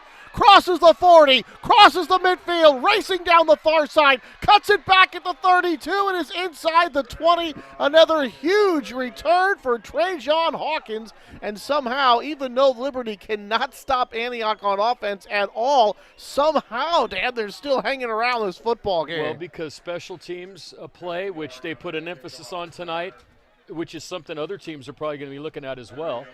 Sion Vaki made the tackle after that long run, and he has been involved in a couple of big special teams plays. Here's another look at it from down on the field.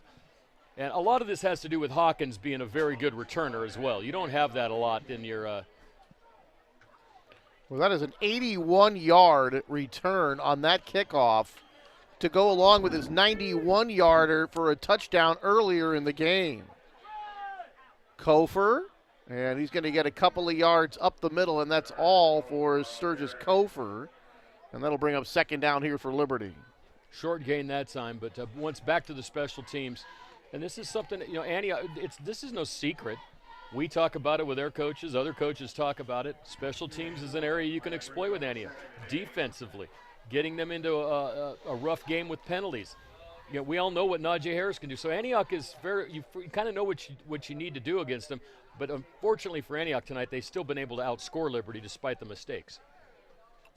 Dutt back to pass with some time, fires far side, and this one in and out of the hands of Hinojosa, who was inside the 5, covered by Tanner there on the far side of the field. And Zane unable to handle that one. It'll bring up third down. So Coach Walters from Del Oro High School out of Sacramento. He also, after graduating, he coached there for a couple of years. Coached at Durham High near Chico. Spent a year at Whitney High in Rockland, where he was the JV coach. Also coached at Freedom. And he's a teacher, Dan. He teaches world history. They're trying to make some history of their own right here on the comeback trail, and now whistles blow this play dead.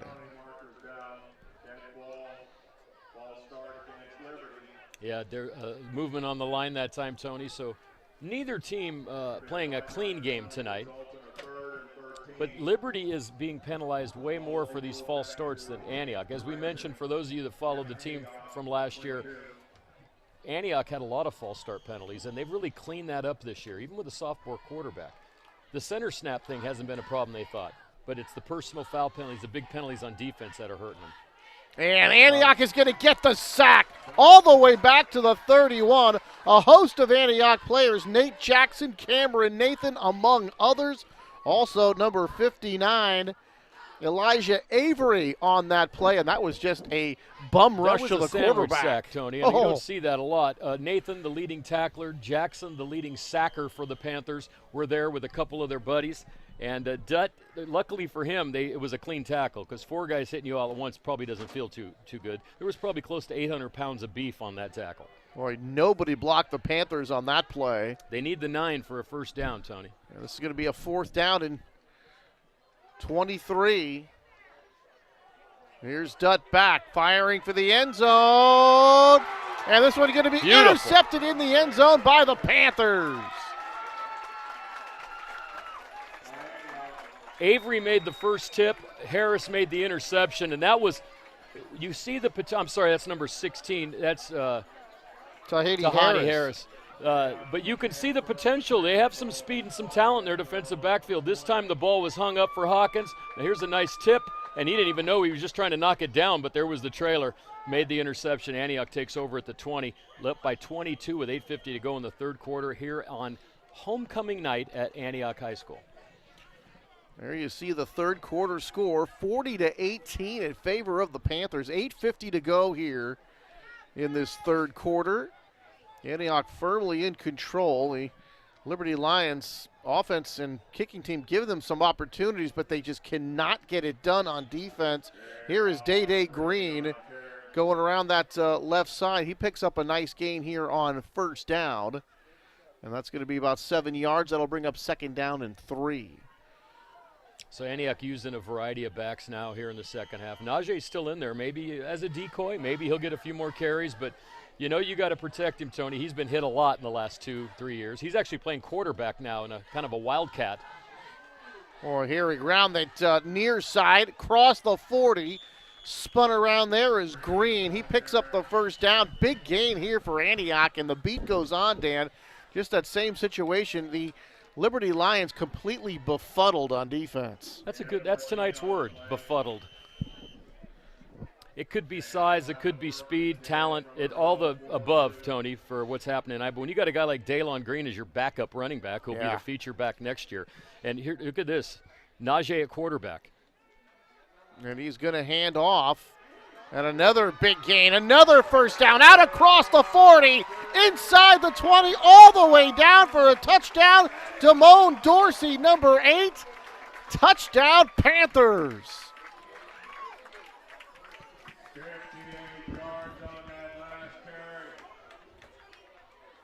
And that was Dorsey that time, another guy that kind of snuck in there.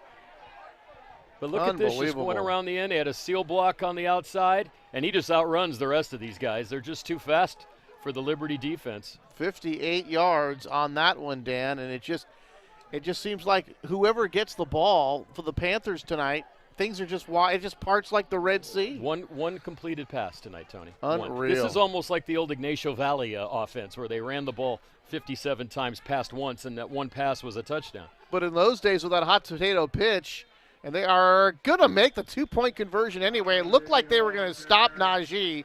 Took that stutter step, able to get in anyway. But that old hot potato pitch days, Dan, they used to have to run several plays before they scored. Antioch is, I don't know, what's the average play per series? 3? Well, they're running to the outside. They're mixing up their runs a little bit better. I thought in the De La Salle game, if there was one complaint I might have had, is they tended to run to the short side of the field against and the problem, of course, when you play De La Salle, Tony, is that their superior coaching over there is always going to influence a game. It's why they win. A lot of times, a lot of guys that we watched that game with said they won that game because of their coaching more than they won the game because of their talent, and that might be true this year with De La Salle. But Antioch, this game, it's just the fact that they are faster, they're blocking better, and their running backs are so fast, and they're not getting tackled. They're not getting hit behind. Has there been a gain of minus yards in this? One or two with negative plays on offense for Antioch, but no more than that. This one taking about the 7. Here's Hawkins again. Makes a nice cut to the 20, nice cut to the 25, and he's going to be stopped and dragged down at about the 35-yard line. So Hawkins about 25 yards or so on that return. That'll set up Liberty here with a first down, but they are trailing big now. Down by 30, 48-18, 7:45 to go. And we talked about the matchup between Ryan Vanderwerf, the center, and Timmy Dorsey, the nose guard. And you have to say Vanderwerf and the Liberty offensive line done a pretty good job. They certainly have opened holes for Sturgis Kofor. He's had himself a pretty nice game here tonight. I just saw John Lucia on the sideline. He was asking one of his coaches, how come number 2 always starts down there and ends up here? Now there's that Liberty offense back on the field. They've had some success here. They're going to fake it to Hawkins and go down the field. There's Hinojosa, and he can't make the diving catch. Covered nicely there by Isaiah Dunn, number 23. And that's one thing about the Antioch defense tonight, Dan. They have had one-on-one coverage deep down the field a lot tonight and had some success knocking balls away. I was just thinking, if you think of the plays that have worked for Liberty, it's been shorter passes where they had yards after the catch, whereas the times they've tried to beat Dunn down the sideline, he's been step for step with these guys. So they might have to rethink that strategy, although at this point right now, Liberty would have to almost create a miracle. But do remember, Antioch gave up 34 points in the fourth quarter last week. That was to a team that's undefeated, however, and winning big tonight. Boy, Rivers ended up scoring 7 touchdowns against the Panthers last week, right up the middle. And that's going to be a pretty nice gain there. And that's Sturgis Kofor again on the carry. And he's going to have himself about 6 yards. He'll bring up 2nd down and 4. One thing about this game, Tony, is there's really been no new stories written. Pretty much everything we knew is what we've seen. Maybe Hawkins returning kicks is a bit of a surprise for the success that he's had. But everything else, Dutt's a strong-arm quarterback. They got 2 good wide receivers. Kofor's a very good, sturdy back in the backfield. He's going to get the ball again here. Here's Kofor Sturgis for a couple of yards. And he's going to be very close to a first down. They'll leave him just a bit short. And it'll bring up 3rd down. Since 1948, HKIT Architects has designed educational facilities, affordable family and senior housing, and municipal facilities all over the Bay Area. We are committed to enriching communities and the environment. HKIT Architects of Oakland. Thanks to all of our great sponsors here on Panther Football. And we thank them for helping us bring to you Panther Football. 4th down and 1 for Liberty, trailing by 30, and now another whistle. And how many times, Dan? This is a timeout. This is going to be a timeout? Officials timeout. But how many times have we had penalties before a play has even started?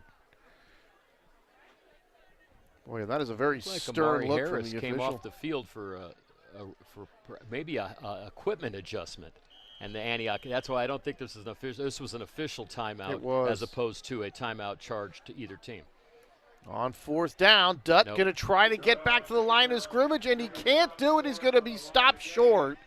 And it looked like getting there first was number 57, Garrett Robinson.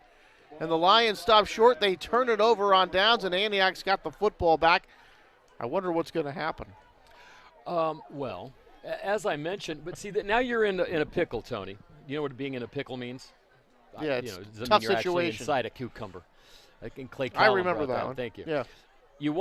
I would think you'd want to work on your passing game, but do you work on a passing game ahead 30 points? That's the hard part here. Well, now you're working on it, trying to improve that, but the other side is always going to think you're running up the score. Exactly. But when they're running the ball, they're running up the score anyway. Well, you can't not – what are you supposed to do, fall down after a 5-yard gain? That is a toughie. So we'll see what they do here. Maybe work on some throws into the flat, that kind of stuff. Now Liberty has called a timeout, Tony. So, this league going down the stretch, though, there's going to be some interesting games. We'll check at the end of the quarter to see where Pittsburgh and Deer Valley are, but they look like they were comfortably ahead. And so the 3 games tonight, I guess if you had your betting man, you would have said Antioch, Pittsburgh, and Freedom would win. And right now, that's where we are with these 3 games. Well, Heritage. But Heritage losing to Pitt they're right now. And they are a fine football team. Last week against Heritage, Liberty was down 14-0. Pretty much right off the get-go there, Dan, and had a TD, got down, ended up 34-0 at one point, and Liberty ended up running for a lot of yards, but could not connect in the red zone. They were down 34-14 at half. They got a third quarter possession, Dan. They got down to about the 20-yard line, but again could not score. Had a chance to make it 34-21 in that ball game, but then were turned away before they could get that third touchdown. And we've seen that a couple times here tonight when they've threatened to score and had been unable to come up with points. You know, the big question as I look around the rest of high school football, is this the year De La Salle loses a game to a team that is not located in the southern section or out of state? That's the big question. Can Pittsburgh beat them this year? Can Monte Vista beat them this year? Could Antioch perhaps beat them after playing them once? Tony, they almost beat them the first time. But the way their defense has played most of the year, it would be hard-pressed for me to line them two teams up and think they could. You never know in a return matchup. Yeah. But I would just say at the point of what you're looking at right now, Monte Vista, Pittsburgh, even Freedom. I mean, Freedom's got to be darn good to beat Antioch by 37 points. Yes. But is this the year that happens? Some of the people around here believe that. You know what the other thing, though, is they always say? To be the champ, you got to beat the champ. You got to beat As the Ric champ. Flair, the great Ric Flair once said. Woo! Woo!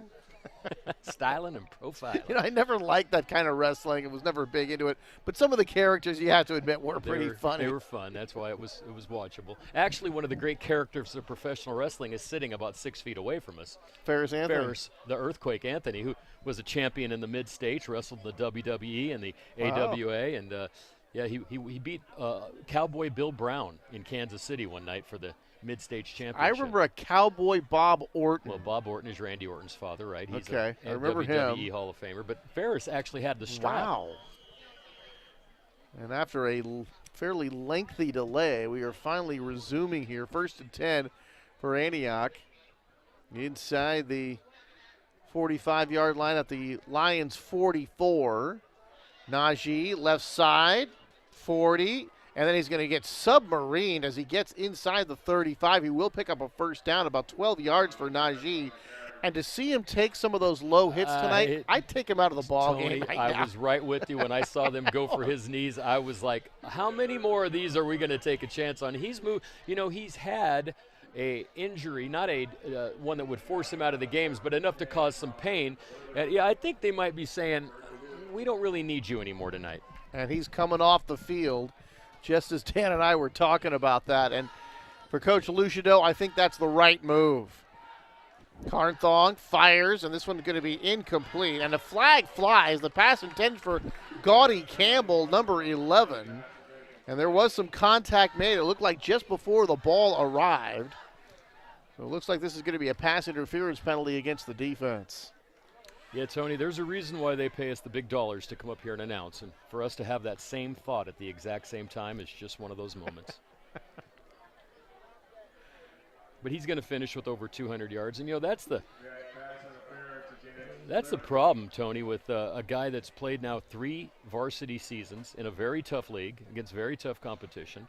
He's rushed for what now, close to 6,500 yards in his prep career. Ridiculous. He's broken every record, and he never touched the ball again in Antioch. He'd still be the greatest all-time running back on a team that's had some great running backs going all the way back to Bob White, Dwayne Putman, Mike Shaw, Tony Lang, Dan Sweeney, Derek Helms. I mean, some great running backs here. You think about how long this school has been playing football. It's fairly ridiculous. Here's a pass, corner of the end zone. Leapt and caught. Is that going to count? It's going to be called no good. Looking for Gaudy Campbell, number 11, on that back corner of the near side corner of that end zone. Looked like he had a catch. He was open on that. He actually drug his foot. Carl Panel was another great running back here. But I was looking at the media guide, Dan, and they're going back, giving the records for Antioch over the decades. And they actually had a record for the 1890s.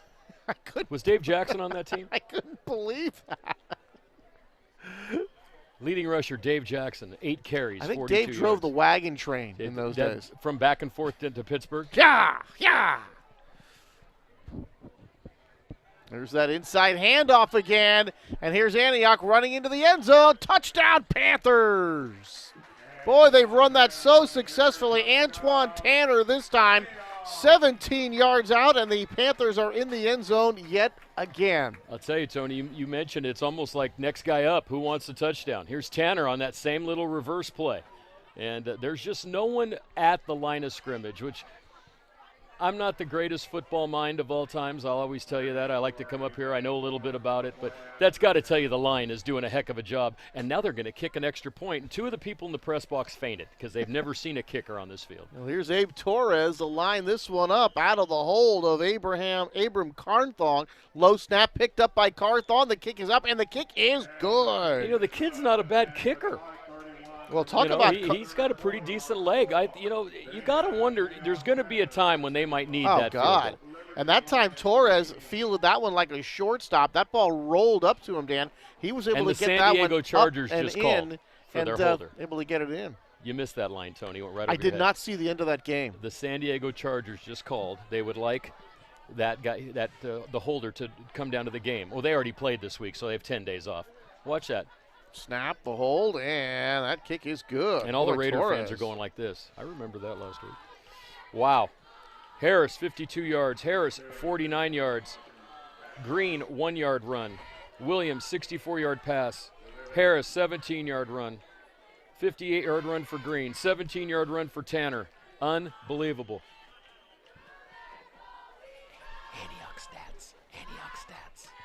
All right, here's a squib kick. This one's going to hop into the air. Picked up at about the 22-yard line by the Lions.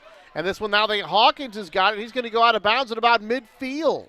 He's got to have over 200 yards on kickoff returns tonight. There haven't been one for Antioch, a little over. Antioch hasn't punted, so there has been no punt returns. One for a little over 80, and then one for about 91. That was the touchdown. So he's had Tony, a huge here's day. Carthong, 1 of 4 for 64 yards, all in one pass. Harris finishes, you would think tonight, 16 carries. We're still 5 minutes to go in the third quarter. My God, it seems like we have 5 minutes to go in the game.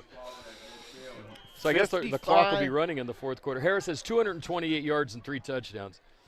Green now has ran for 95 tonight, and Tanner 33. So they've had some very nice running yards kind of accumulated. A couple of linemen out of their stances early that time for Liberty, and that'll back up the Lions 5 yards. Antioch ran for 378 yards tonight, Tony. Yikes. And you know what, Dan, the thing about it, it didn't look like tough yards either. No. There have not been many plays where Antioch really had to exert themselves tonight. And you know, the thing is, Liberty is not a horrible football team. There are some players on that team. No, we talked about since Coach Walters took over this team, he has really given a rebirth to this program. We're going to get up to midfield. We'll leave a second down and long situation here for the Liberty Lions. Well, you got to figure with the score at 55-18, Antioch's going to win tonight's game. And next week they will be favored against Deer Valley. That victory will get them into the playoffs. Liberty will go to 3-4. They do get to play Deer Valley. That might be a game where they'd be favored, but they're going to have to beat Freedom or Pittsburgh to get into the playoffs. That is going to be the challenge. Fake the handoff. Dutt's going to keep it, and he is going to get near a first down as he plows ahead. So Dutt on the keeper, and he's going to be about a yard short here of the first down. So they'll go for it here on fourth down, will the Lions. And Tony, as many times as Antioch has ran the off-tackle play to Harris and the little reverse inside play, and there's the rest of the Antioch schedule, Liberty has ran that quarterback option just as many times tonight. Hand up the middle. That's going to be a first down. Sturgis Kofer breaking some tackles, and he is going to get to the 15-yard line. And that'll bring up 1st and 10 for Liberty, so Kofer's had himself a nice day as well. 33-yard run. He's just a sophomore, and you know, Tony, this is how Najee Harris looked 2 years ago when he was a sophomore. And this kid, he might have that kind of talent and that ability. He's got some speed, and he is a guy that will engage you after the tackle and tack on additional yards. So, you know, Antioch, though, had a rough time controlling Rivers last week. And, of course, looking ahead 3 weeks to the Pitt game, Thompson from Pittsburgh is going to pose a great challenge to them, and that's going to be a great running back matchup, Najee Harris against Thompson. Kofer kind of stumbles forward as he gets down to the 10-yard line, a pickup of 5 yards on the play. Second down upcoming for Liberty. And, Tony, despite the fact that they say participation in football is down, although there was a late penalty, what in the world happened now? I would hope this is not another personal foul penalty. Anyway, Tony, the participation level is down in tackle football. Basketball up due to the fact that the greatest team in the world plays 40 miles from here. Ball in out on the field against Antioch. Yeah, I was going to say it looks like illegal participation. I think football is up quality-wise this year in this area. There are some really good football teams and some really good prospects coming out of the Bay Area this year that we haven't had a lot in the last couple of years that didn't play at the big schools or a De La Salle type of school. Well, it certainly will be interesting to see how Antioch moves on after this year when the Najee Harris era ends officially. But they certainly do have some talent. Now, of course, the defense just has not been the same as it was last year, and that's certainly got to be a concern for Coach Lucido. But we're certainly hoping, and of course the fans here in Antioch certainly hoping that this just next year and the year after continues a nice run that Antioch has been on. This is they started this about 5 years ago where the competition increased and when the talent level increased. But you also have to look at a program like Pittsburgh. I mean, Pittsburgh has had, 2 losing seasons in my lifetime? It seems like they're always right about where they are now. They're always one of the top teams. The road goes through Pittsburgh, as they say out here. Vic Galley's been there for so long, and it's maybe a couple of down seasons, Dan, but certainly not many. Kofor going to be tripped up as he gets to the line of scrimmage, and looked like Elijah Avery, number 59, making contact there before that play really got started. And, of course, we look forward to talking to Vic. Vic is one of the most engaging coaches in this league.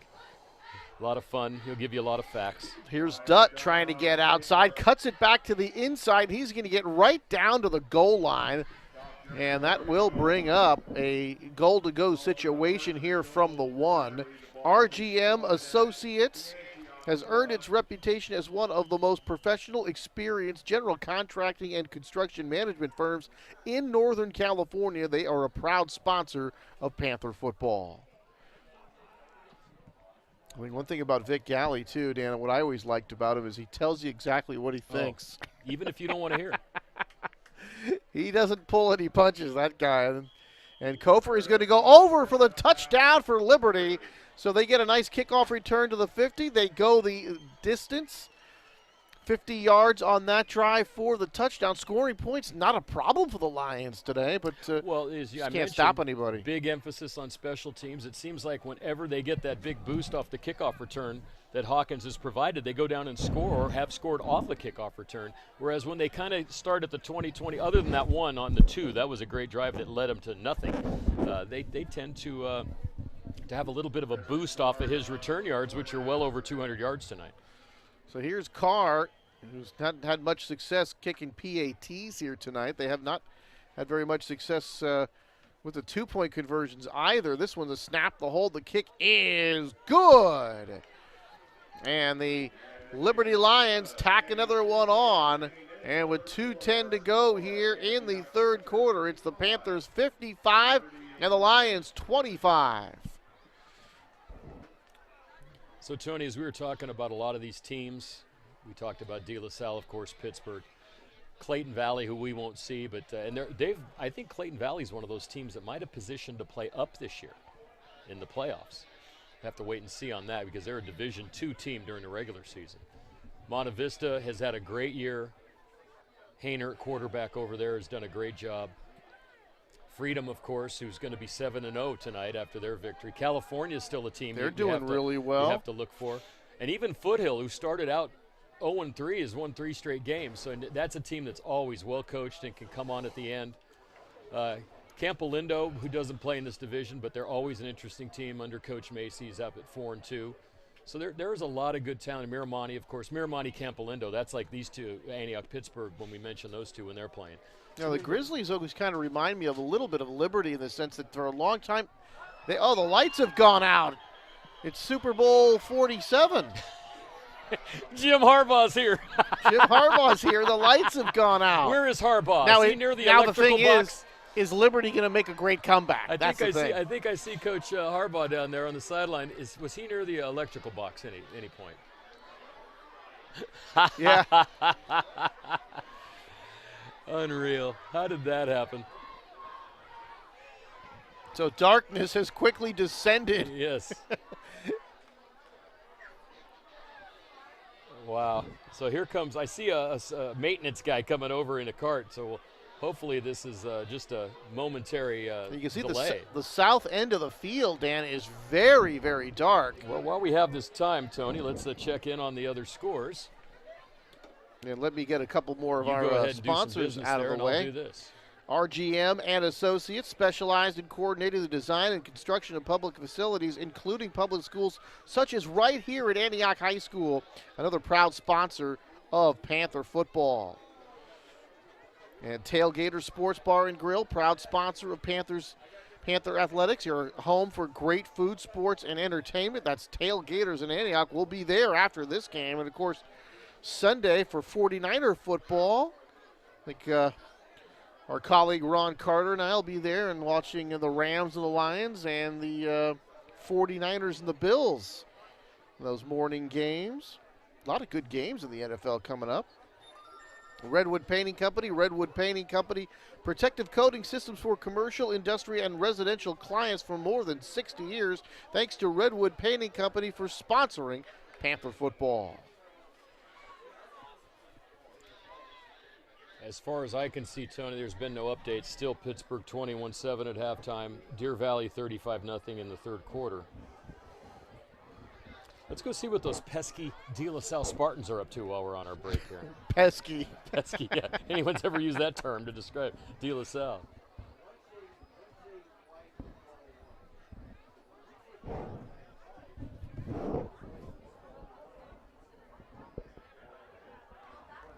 I don't know, Tony, but the rumor was the Liberty Lions mascot hasn't been seen for a few minutes. So he might have had a hand in this. Dan is, of course, referring to Super Bowl 47 in the Superdome between it was the Harbaugh, the Ravens against the 49ers, when the 49ers were actually getting smashed in that game. And then all of a sudden the lights went out for, a half an hour or so. Following that, the 49ers nearly completed what would have been the greatest comeback in Super Bowl history. It fell one play short. I always thought that was kind of interesting, the way the situation for Colin Kaepernick has gone, Dan, when he had a couple of seasons where he was absolutely fantastic. You remember that Green Bay playoff game that he played? He was so fantastic in that. And a guy, Dan, that was really, one play away from being a Super Bowl champion quarterback. Absolutely. And it's going to be interesting to see what happens. I mean, let's face it, Tony, we have a break here. We can talk about just about anything we want right now, but Blaine Gabbert wasn't the answer. Nice guy, seems like a good, decent guy. Maybe he's a number 2 somewhere. He's not a starter in the NFL. And I think, you know what pass convinced everyone that? That pass in the Dallas game, when he had Torrey Smith wide open, streaking down the middle of the field and threw it about 10 yards to his left. That was the pass where I think everyone went, you know what? Even Colin Kaepernick, when he was having a bad day, could throw that pass because he was wide open. And NFL quarterbacks don't miss those passes, Tony. I don't care who you are. And I just think that was the day that it kind of came back to haunt the 49ers. And, you know, nothing's happened in there that no one thought was not going to happen. No one had them picked. 5 wins was probably the most anyone saw them having. But on the other side of the bay, the Raiders have turned into must-see television. They really have. Record. And now in first place after Denver's loss last night. So the Raiders are a very interesting. And I really like Derek Carr. I do too.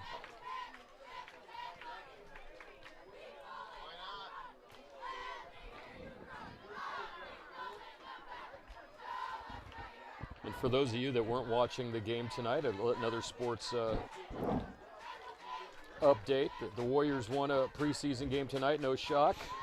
And Cleveland, 2-0 in the AL division Talk final. about a surprise there, Yeah, huh? here's some highlights from tonight's game. Here's Najee's one of his first runs. Here's Dutt on a keeper.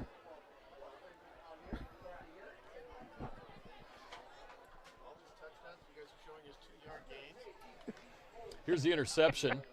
That was a positive play for Liberty early in the game after they had went down and nearly scored and missed a field goal. They got that interception back, and then some of the nice sides, the passes, as I mentioned, Tony, you look at the ones thrown in front of the DBs and the safeties, they worked, others not. Here's the great move by Harris on his 56-yard touchdown run. See him put that foot into the ground and then change directions.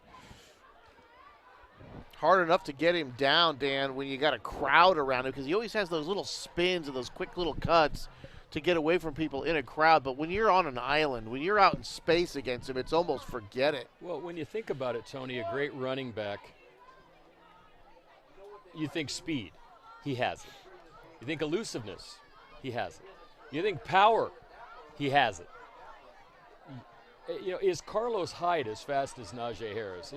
I'm sure he's as powerful. Is he as elusive as Najee Harris is? I mean, there's an excuse to be made for this guy. He might only need a couple of years in college until he's in the NFL. And as a running back, you have to take your opportunity when you can, because you are not guaranteed a long career as an NFL running back, especially nowadays. Guys are going after 9-10 years. They used to play 13, 14 years, no more. Jim Brown, 9 years. That's. Well, the guy that always stands out to me was John Riggins.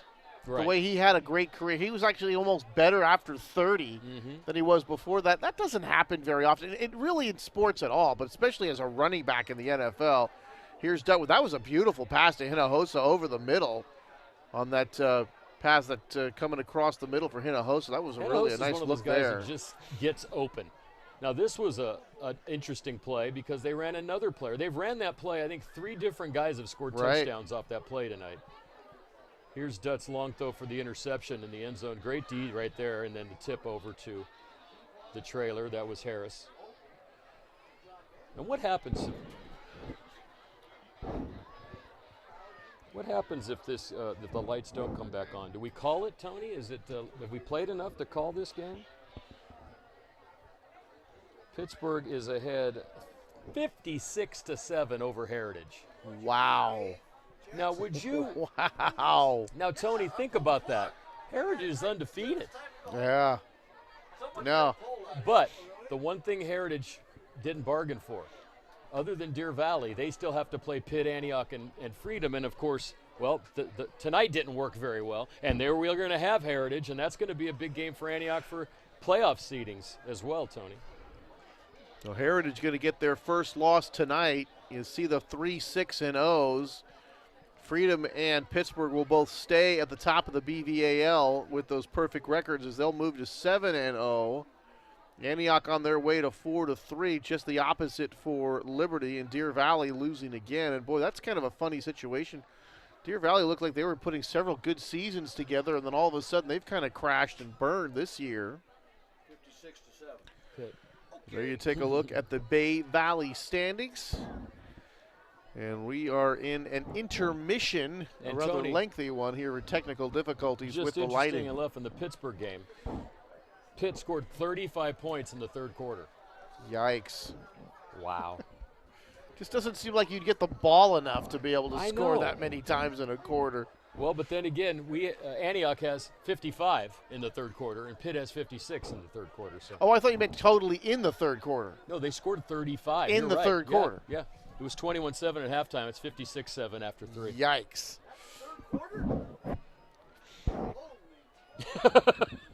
And as Dave Jackson so aptly just put it, holy schmoly. I mean, is that in the dictionary, holy schmoly? I mean, 5 to get – I mean, you're not likely to get 5 possessions in a quarter, much less to get 5 touchdowns in a quarter. That leads me to believe turnovers played a part in that.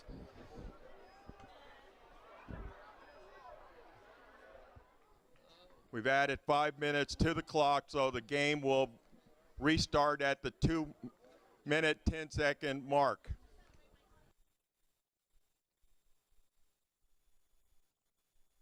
We have a couple of finals. Pittsburgh 63, Heritage 22. And Freedom 42, Deer Valley 0. And welcome back as we begin with our score. The Antioch Panthers 55, Liberty Lions 25.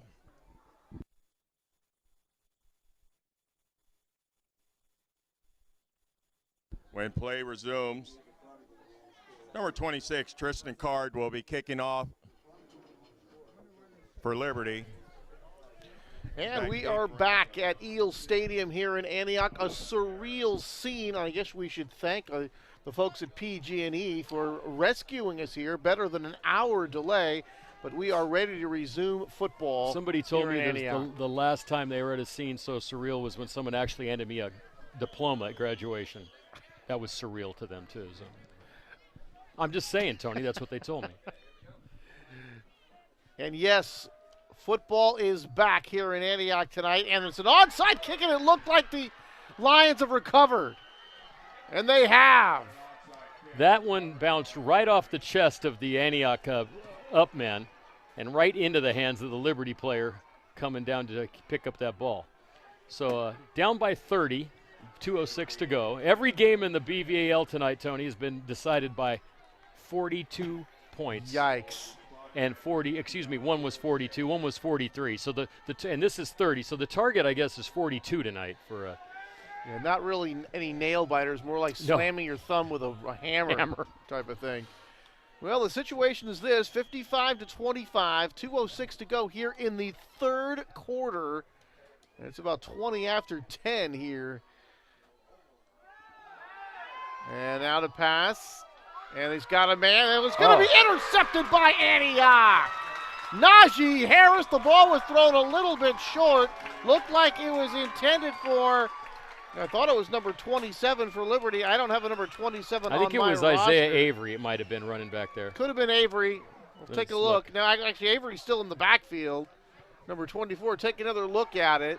Oh, no, that's Antioch. I'm sorry. It is number 27. 27, which we do not. I don't see a 27 on. I guess we don't have a 20, but that's okay because that just means the surrealness continues.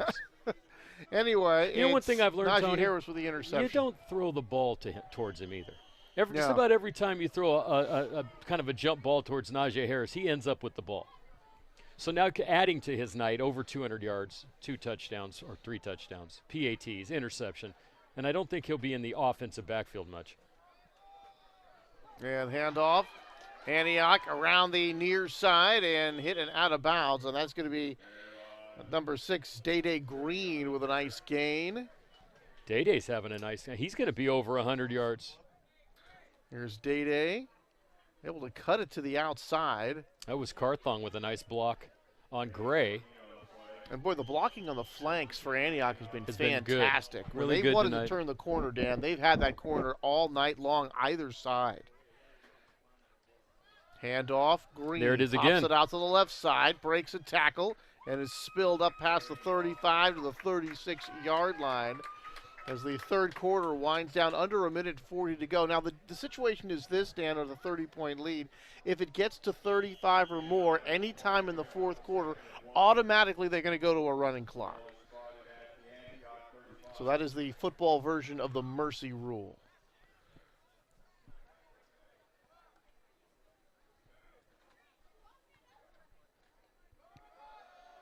Green one more time. He's going to be close to, and he's going to pick up a first down. Keeps moving, keeps those legs churning.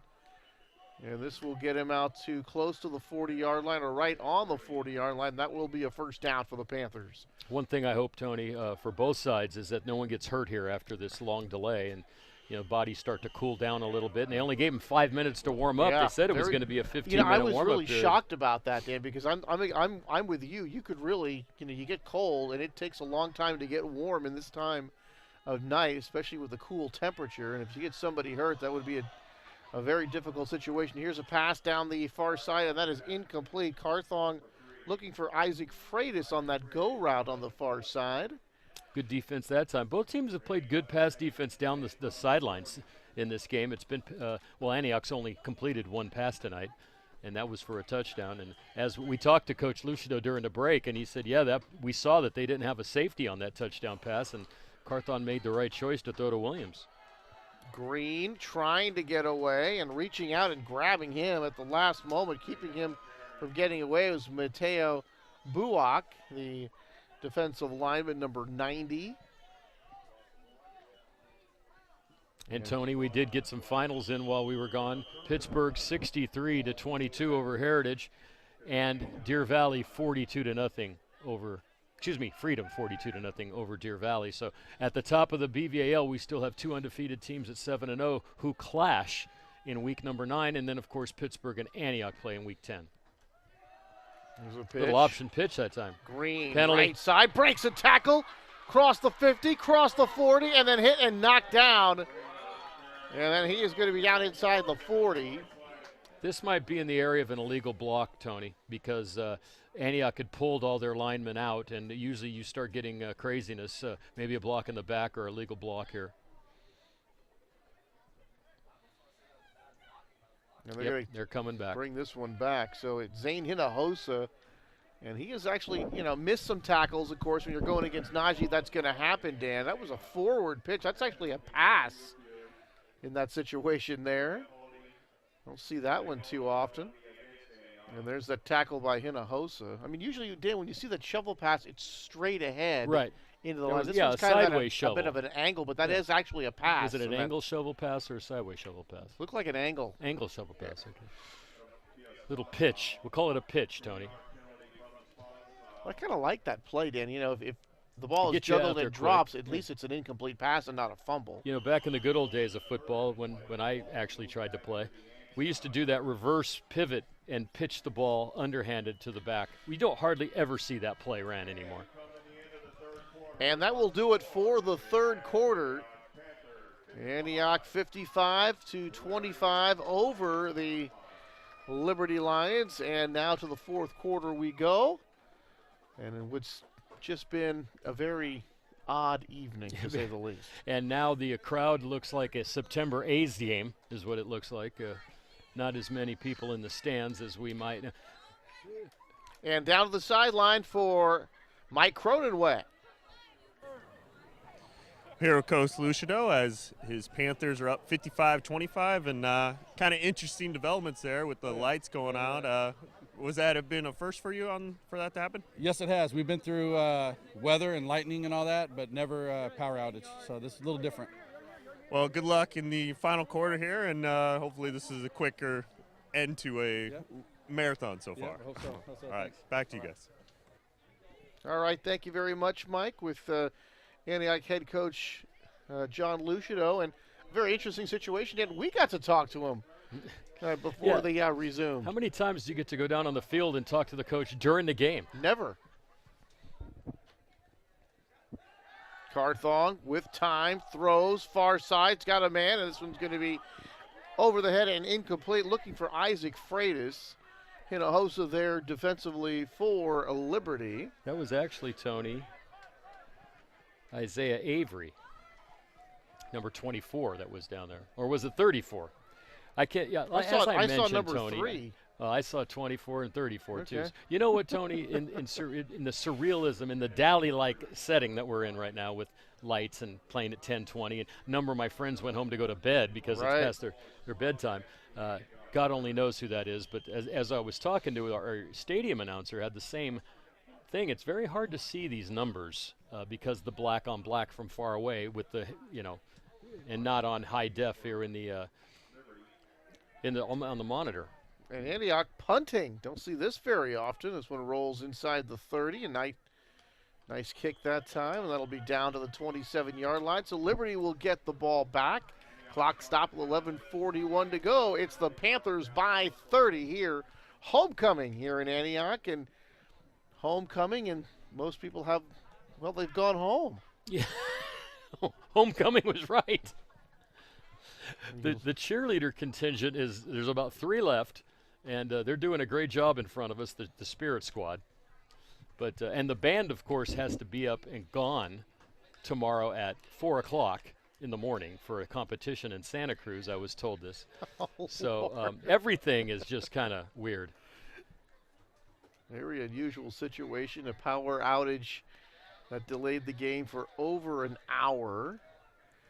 And at this point, we are really hoping there's not going to be too many more flags, too many more stoppages, that we're just going to get this game over, because the alternative, Dan, was to have these guys come back tomorrow morning at some point to resume the game had they not been able to get the power back on. Yeah, that happened years ago at Clayton Valley. Right when they first put in their lights, they lost their power, and Antioch had to go back and play the next day. So this ball will be spotted at the Antioch 25-yard line. Well, that's a good point Dave is pointing out. We have two 100-yard rushers because Harris has 228 and Dady Green 127. But if the way this game is going, Dady Green could maybe approach 200 yards with a couple more runs. I can't remember having two 200-yard rushers. So Antioch re-punting this one from further back, so an infraction against them. And this one hit near the 40, and it's going to take another good roll here for Antioch, and it'll die inside the 30, the 29-yard line. So after all of that, the Liberty Lions pick up about, 5 yards, I think. Not exactly sure how many. I'm sorry, folks. I'm a little frazzled from this.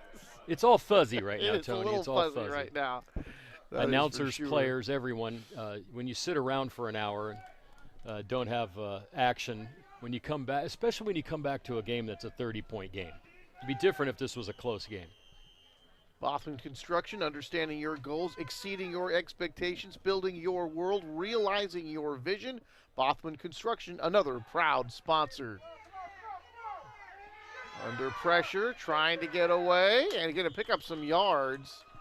Anyway, after he gets knocked to the ground is Ryan Dutt, who's trying to keep that play alive. And now we've got an injured Panther, 2 injured Panthers on the ground. And this is something you don't want to see in what I mentioned. You don't want to see any injuries coming off this this situation. You can see as Dutt is forced out of the pocket here by number 56, Joshua Simmons. He's pursuing, and then they both hit each other. Friendly fire. Yeah. That might be in the concussion area there, Tony. Well, that was just a situation where they collided into each other, Dan, and we just hope that it wasn't a head-to-head. It looked like helmet to helmet, or at least close to it, and that's why both of them are down. And this is a serious area of concern, Tony. When this kind of, because you got a collection of people out there working on both of these kids, and you don't ever want to see this happen. But it's it's a rough sport. It really is. I don't know how guys play as hard and as fast as they do nowadays without more people getting hurt. But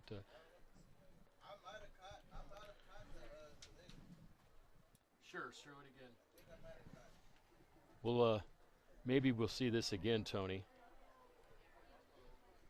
Well, that's just a very unfortunate situation here. Probably have some Liberty doctors or trainers out there as well. Here's where Dutt makes the move in, and look right there. Yeah, that's boom. And it looks like the corner, who's on the ground first, maybe got the worst of it because his head snapped back right at the hit after he hit number 56 Simmons, who was the lineman that chased Dutt out of the pocket there. So.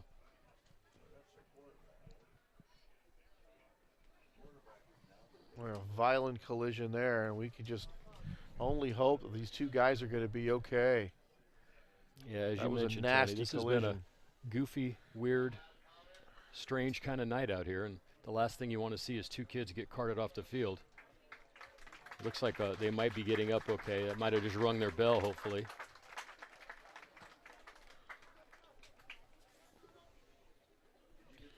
Yeah, so it was Cameron Nathan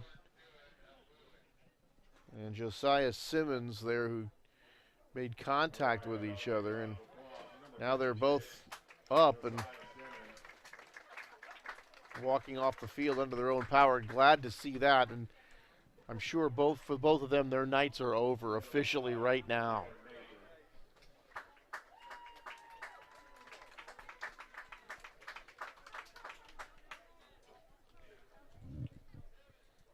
Yeah, he looks a little woozy. Both of them look a little woozy.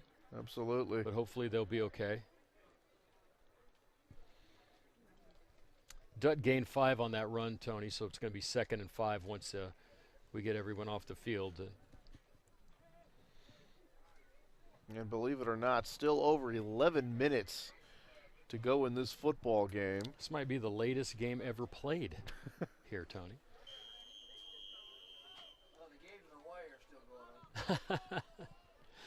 Dave Jackson wanted to remind us in Hawaii they're still playing. There's a 4 wide receiver spread. Dutt under pressure. Throws long, and this one is going to be knocked away and incomplete.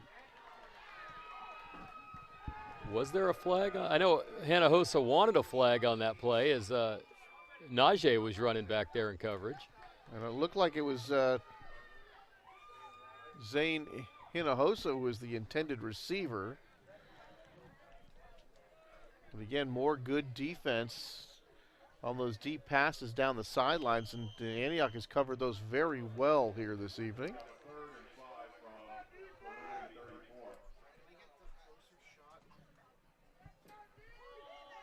Handoff up the middle, and that is going to be enough for a first down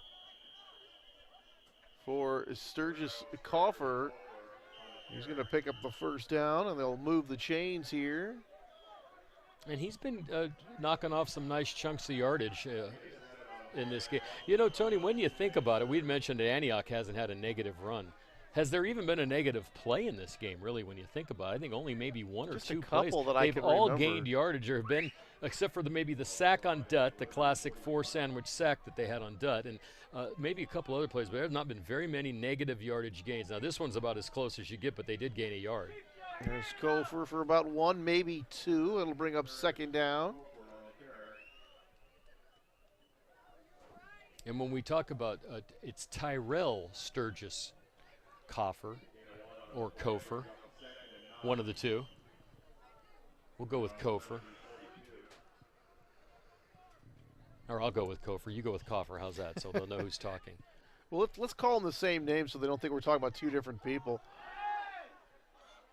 Dutt under pressure, somehow gets away and then just throws it away.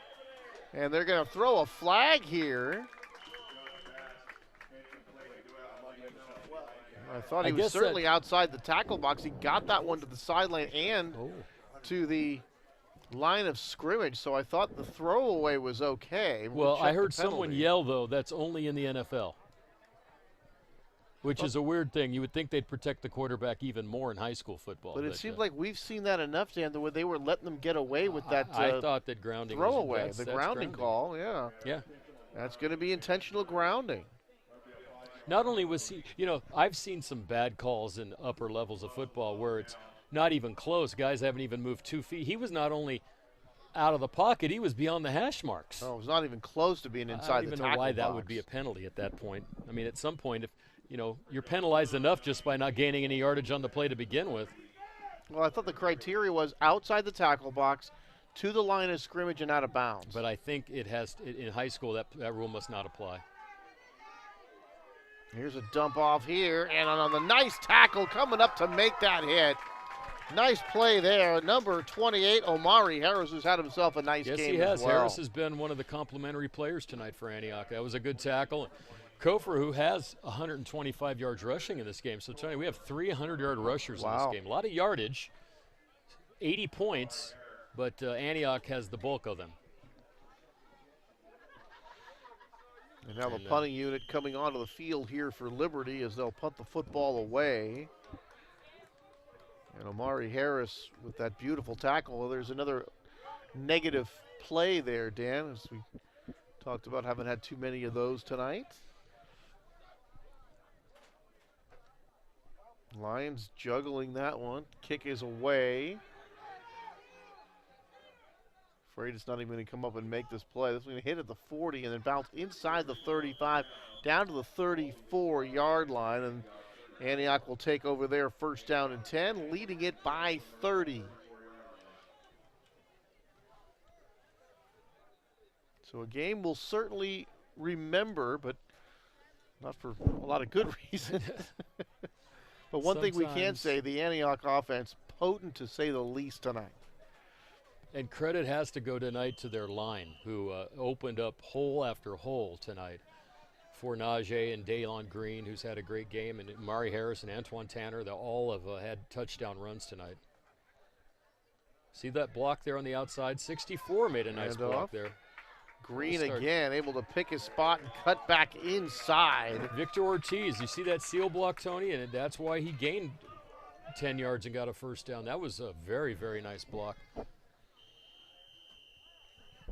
Antioch has certainly controlled the line of scrimmage. Look There at it is right there that you're seeing. Allow him to get outside, then he was able to cut back inside to pick up the rest of those yards and finish off that run. First down at 10 here for Antioch at their own 45-yard line. Harbaugh looked like changing the play at the line of scrimmage that time. Look at the pull and the push outside, yeah. And coming up was to out make there. a nice tackle, though, however. That was a nice Very tackle. well done there. Number 28 for the Liberty Lions, and that's Caden Broussard. And that was really nicely done. The Antioch had a couple of linemen pulling out to the right side and looked like they were going to be, leading the parade over there to the far side of the field. And Broussard able to get into the backfield and make the stop. Sahota was out there immediately pulling from his guard spot, and they had two other linemen, but Broussard made a nice run, ran right through him, and made the tackle, even though Dalon still picked up 4 on that. Here's Carthon looking over toward the sideline. Green up the middle, and he'll be close to a first down, leave him a couple of yards short. 4 more that time. And on the stop, Elijah Lawrence, number 70.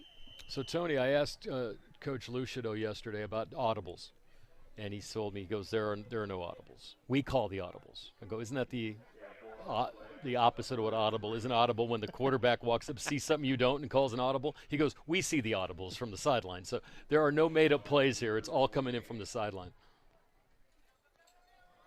Here's Green, left side. Can't get away from a defender, but he's got a pretty nice gain anyway. On the tackle is going to be Anthony Sin.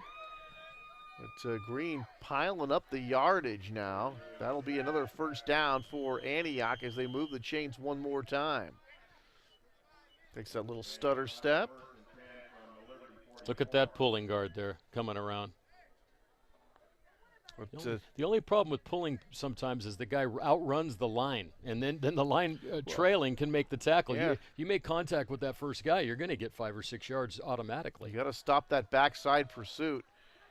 And Green gets out of the backfield, gets away from defenders. Green inside the 30, inside the 25, down to the 24. That was a nice little juke and reverse his direction that time, where it looked like he might be going where he ended up going. Watch this right here, Tony. You can see right here, they go look right, juke back left, outrun the defensive end, and then he makes a couple of nice moves in the backfield, and he's right in. Look at this. Day Green has 170 yards rushing tonight. So Antioch, between the two, close to 400 yards just for Green and Harris. Handoff, left side, and that's going to be another good gain. Jalen Hurd, I believe, number 26 on that carrier, his first carry of the game. And coming off the tackle is Christian Lascano, number 3 for the Lions.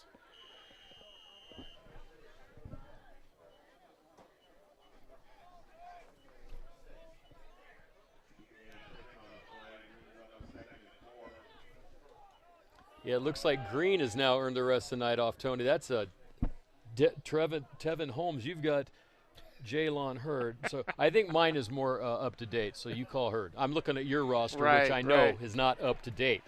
It's probably not. Is this the roster I gave you for the last game we did with Antioch? It might be. Because I updated this one, so we'll look at that one from now on. Folks, we are not professional announcers, just so you know. Me and Tony both have other jobs that we have to do, and we get together and do about 20 minutes of prep and with ourselves, but we also have to talk to coaches and get to know all this stuff. There's a lot of stuff a lot of information we have to know, Tony. Always takes at least a couple hours of prep time for every game. But we do not have 4 hours like Pat Summerall used to get. Quick swing pass to the outside and in and out of the hands of the intended receiver. And that was Jameer Wilson, number 13, who couldn't hold on. He had some room in front of him. He did have some room, and he had a blocker out there, too. So that was a nice play. So as we mentioned, if Antioch has something to work on, and they've tried to work on it, it's still not been successful. They're still only at 1 completion tonight. Running game, A+. Passing game, not so much. Clock stop with 4:41 to go here in the fourth quarter. And from the Liberty 22-yard line. Fourth down. There's your play again.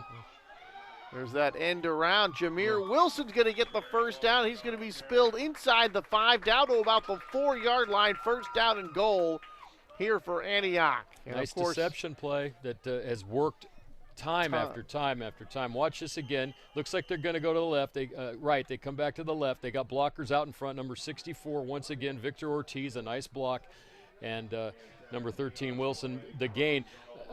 We talked to John Lucido about that. That's the Auburn formation. I wonder if there's a Michigan formation now. Well, it's just a pretty routine end around type of play. And here they go again. They're going to cut it back inside as Wilson. They finally stop it. That's the first time they stopped it the entire game. I mean, it's not like it's something super exotic that you wouldn't have seen before. I mean, it's an end around from a tighter from a position with the back that's a tighter formation. And for those of you that always watched us when we did Ignacio and they played the hot potato pitch and the tight formations, there always seemed to be 2 or 3 other fakes or people moving. Right. Here it's pretty much we look that way, we hand it to you, and boy, there's a hole just about every time. Great line blocking tonight for Antioch up front.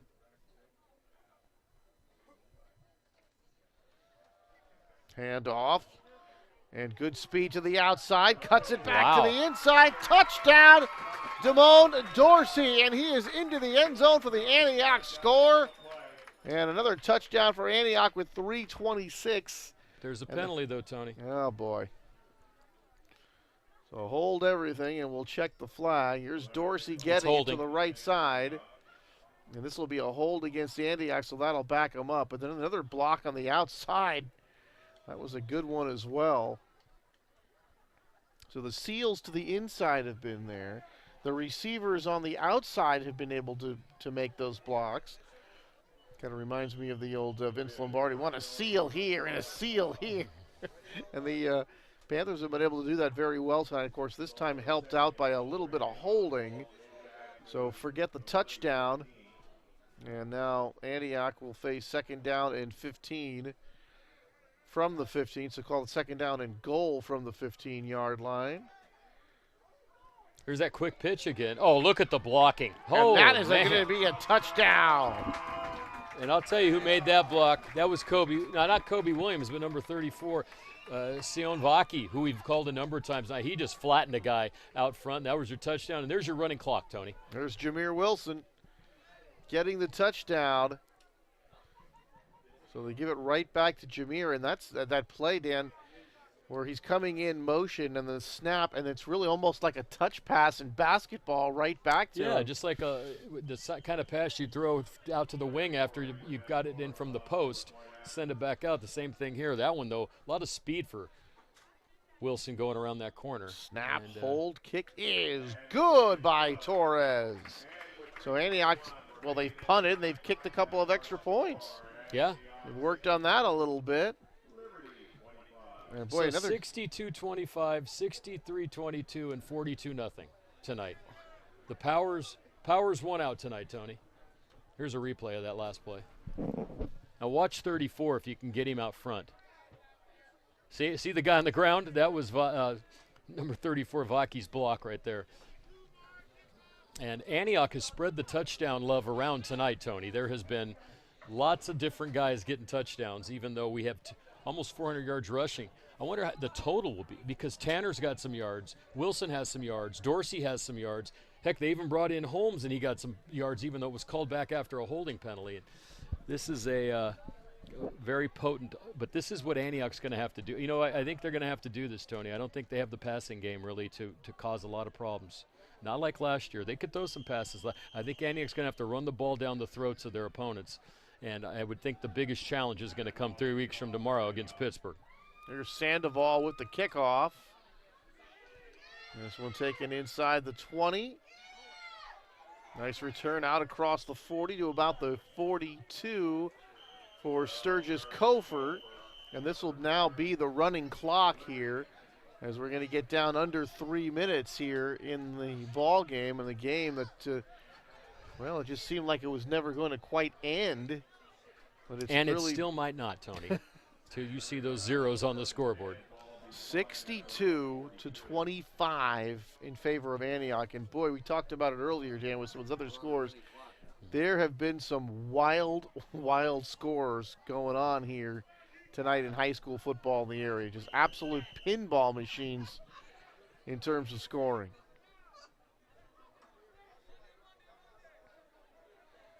So here's Liberty trying to just to put a cosmetic touch on this one. They're going to fake that end around.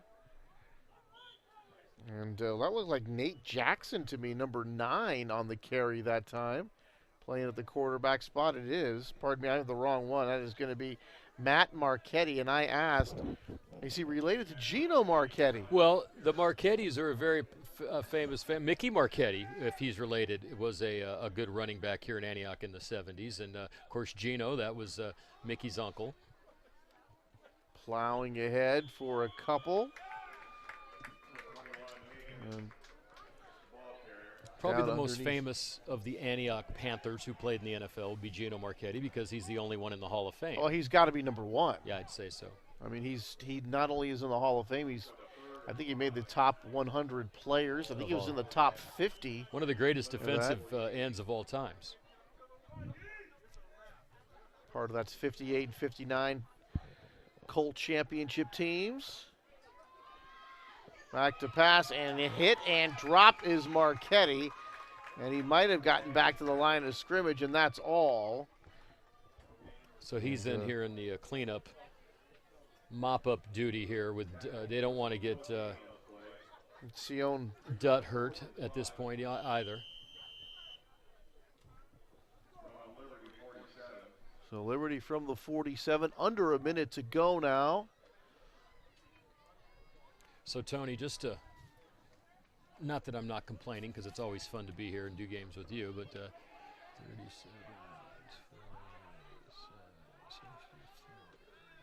37, in the 3 games I've broadcast, the difference in scoring has been 101 points in the 3 football games I've done this year, Tony. So I've yet to have a close one. Under pressure, throws, and Marchetti's pass intended for number 21, Kenroy Higgins, and that is incomplete. And that Tony, does not stop the clock. Just telling the folks out there that if you ever want to see a close game, me and Tony did. We did a heck of a volleyball match a couple of weeks ago.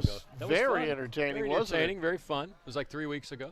And that will do it. I think we are going to send it down to the field for Mike Cronenwett one more time here before we get out of here. But I don't think he has anyone at this point, Tony, so. And that is it. A final score, the Antioch Panthers 62, the Liberty Lions 25. We'll step aside and come back for a final award and a wrap-up here in just a moment. Are you still doing them? 62-25 at a final here from Eels Stadium in Antioch in a surreal game. We had the over an hour delay, and Dan, well, one thing we could say about Antioch, Dan, is the offense looked absolutely fantastic tonight. Looked unstoppable. The rushing game, Tony, 454 yards on the ground. Over 500 because of the one long pass, but the passing game really did not show up tonight. Not that it was really I don't even know if it was part of their strategy other than to work on some things. The one play was a fluke play almost because of the fact that Liberty lined up single coverage on the outside backs, no safeties, and it just took a simple pass to the tight end to go 64 yards for a touchdown. But Antioch gains over 500 yards. They score over 60 points again. Liberty, a valiant effort, and they gained a lot of yards. I mean, I bet you Liberty gained over 300 yards. That's always going to be the thing about Antioch, their defense. Can they stop a elite offense? And they're going to see at least one more. You know, now after tonight, Deer Valley losing. We know what Freedom's all about. We heard about them last week. Pittsburgh winning big again. Is Heritage as good as 6-0 was at the start of tonight? Are they that good? Did Pittsburgh expose them tonight for perhaps not being as good as Freedom and as good as Antioch? But I'll tell you what, all 4 of those teams are going to make the playoffs now as long as Antioch wins next week against where they should be favored against Deer Valley. And as you move forward, the playoffs are going to be just a war in this area with Monte Vista, San Ramon, California, De La Salle. It's crazy. I mean, you've got some really good football teams. A lot to look forward to, including for Antioch next week. They're going to be at Deer Valley on that Battle of Antioch. And then we'll have the TV game for you against Heritage. That'll be on the 28th. And, of course, the Saturday, November the 5th, we'll have the Big Little game, and that's certainly one that we have circled. Well, last year's Big Little game is probably in the top 5 of games I've ever seen. It was just an incredible game. There's the look at the schedule right there. Antioch, though, now you look at Pittsburgh, they played tonight without their starting quarterback and without Montez Thompson, and they beat Heritage by 39 points. Or maybe 41 points. I went to Antioch High School. I'm not as good as everyone thinks. And it's late. It's late. I don't even know. What time is it, Tony? Are we approaching the 11 o'clock? Yeah, it's 5 to 11. I don't think we've ever been at a site at 5 to 11 before. Crazy. Maybe a playoff game or something. So 41 points. But that's another. But Antioch can't look past Deer Valley. They can't look past Heritage. It would be nice for them to roll into that game at 6-3. Pittsburgh maybe 9-0, and then, as we always say, too, in a rivalry game, you can just toss all the stats and records out the window. That it's going to come down to probably something crazy happening, which we've seen many, many times when Antioch's played Pittsburgh. But we'll have to wait and see. It's still a few weeks away. But this high school football season has been interesting, to say the least. You want this real quick? We're waiting on the final stats. And I have a sheet here, but we'll wait to get them up. And there it is. Antioch, 548 yards of total offense. Wow. Liberty just 288. So they were slowed down in the second half, almost 300 yards. First downs, 18-14. Antioch didn't need a lot of first downs. No. Not when you're running the ball 30, 40, 50, 60 yards. They only completed that one pass for 64 yards. And there's a look at it. Quite a few few penalty yards though. for There's both another teams. thing. Antioch, 8 penalties, 85 yards, and they turned the ball over twice. So Antioch, even though they won, and they won handily, and the running game, you'd have to say, if you had to put, they do that in the paper, they grade all the units. You'd have to say their offense still got an A, but a little mark off just for the passing game not really being there. Defense, I think tonight I'd give them a B-. One thing they improved on tonight, Tony. Kicking. But also coverage down the sidelines and to Yes, the outside. that's true. They were better tonight at that. I would give them a D on kickoff returns. I'm sure John Lucido would too. And they have got to clean up their penalties. And it's not going to get any easier because next week they go to Deer Valley, and you know what that's going to be like. And then in 2 weeks they play Pittsburgh, and we already know what that scenario lends itself to. So as we move forward, we're going to have 2 more great games for you. It's great working with you again, Tony, as we Dave Circles. That's their Liberty's kickoff returns. 265 yards Wow. in kickoff returns. So if we had to award game balls tonight, I think Antioch John Hawkins would get one, right? Hawkins would get one, and Hinojosa and Dutt, they all played their hearts out. And Antioch, you got to give it to obviously to Najee, but giving him one is almost like sacrilegious anymore. So I'm gonna nominate a couple of guys I thought played really well. Green played really well tonight. Dunn played really well on defense tonight, and then I'm going to give the game ball to the Antioch offensive line. We hardly ever talk about those guys. Right. They were great tonight. Let's tell you who they are. Fatu, Avery, Sahota, Sandoval, and Robinson, and also Victor Ortiz, who was in late in the game. Big blocks, and as honorable mention, Sion Vaki, who was in on a lot of plays tonight. Take it away, Tony. Okay, that'll do it. Antioch a winner. They go to 4-3. Liberty loses tonight. They drop to 3-4. For all of us at Delta TV, for Dan Wall, I'm Anthony Schultz saying good night from Antioch. Good night. Good night. It's almost good morning.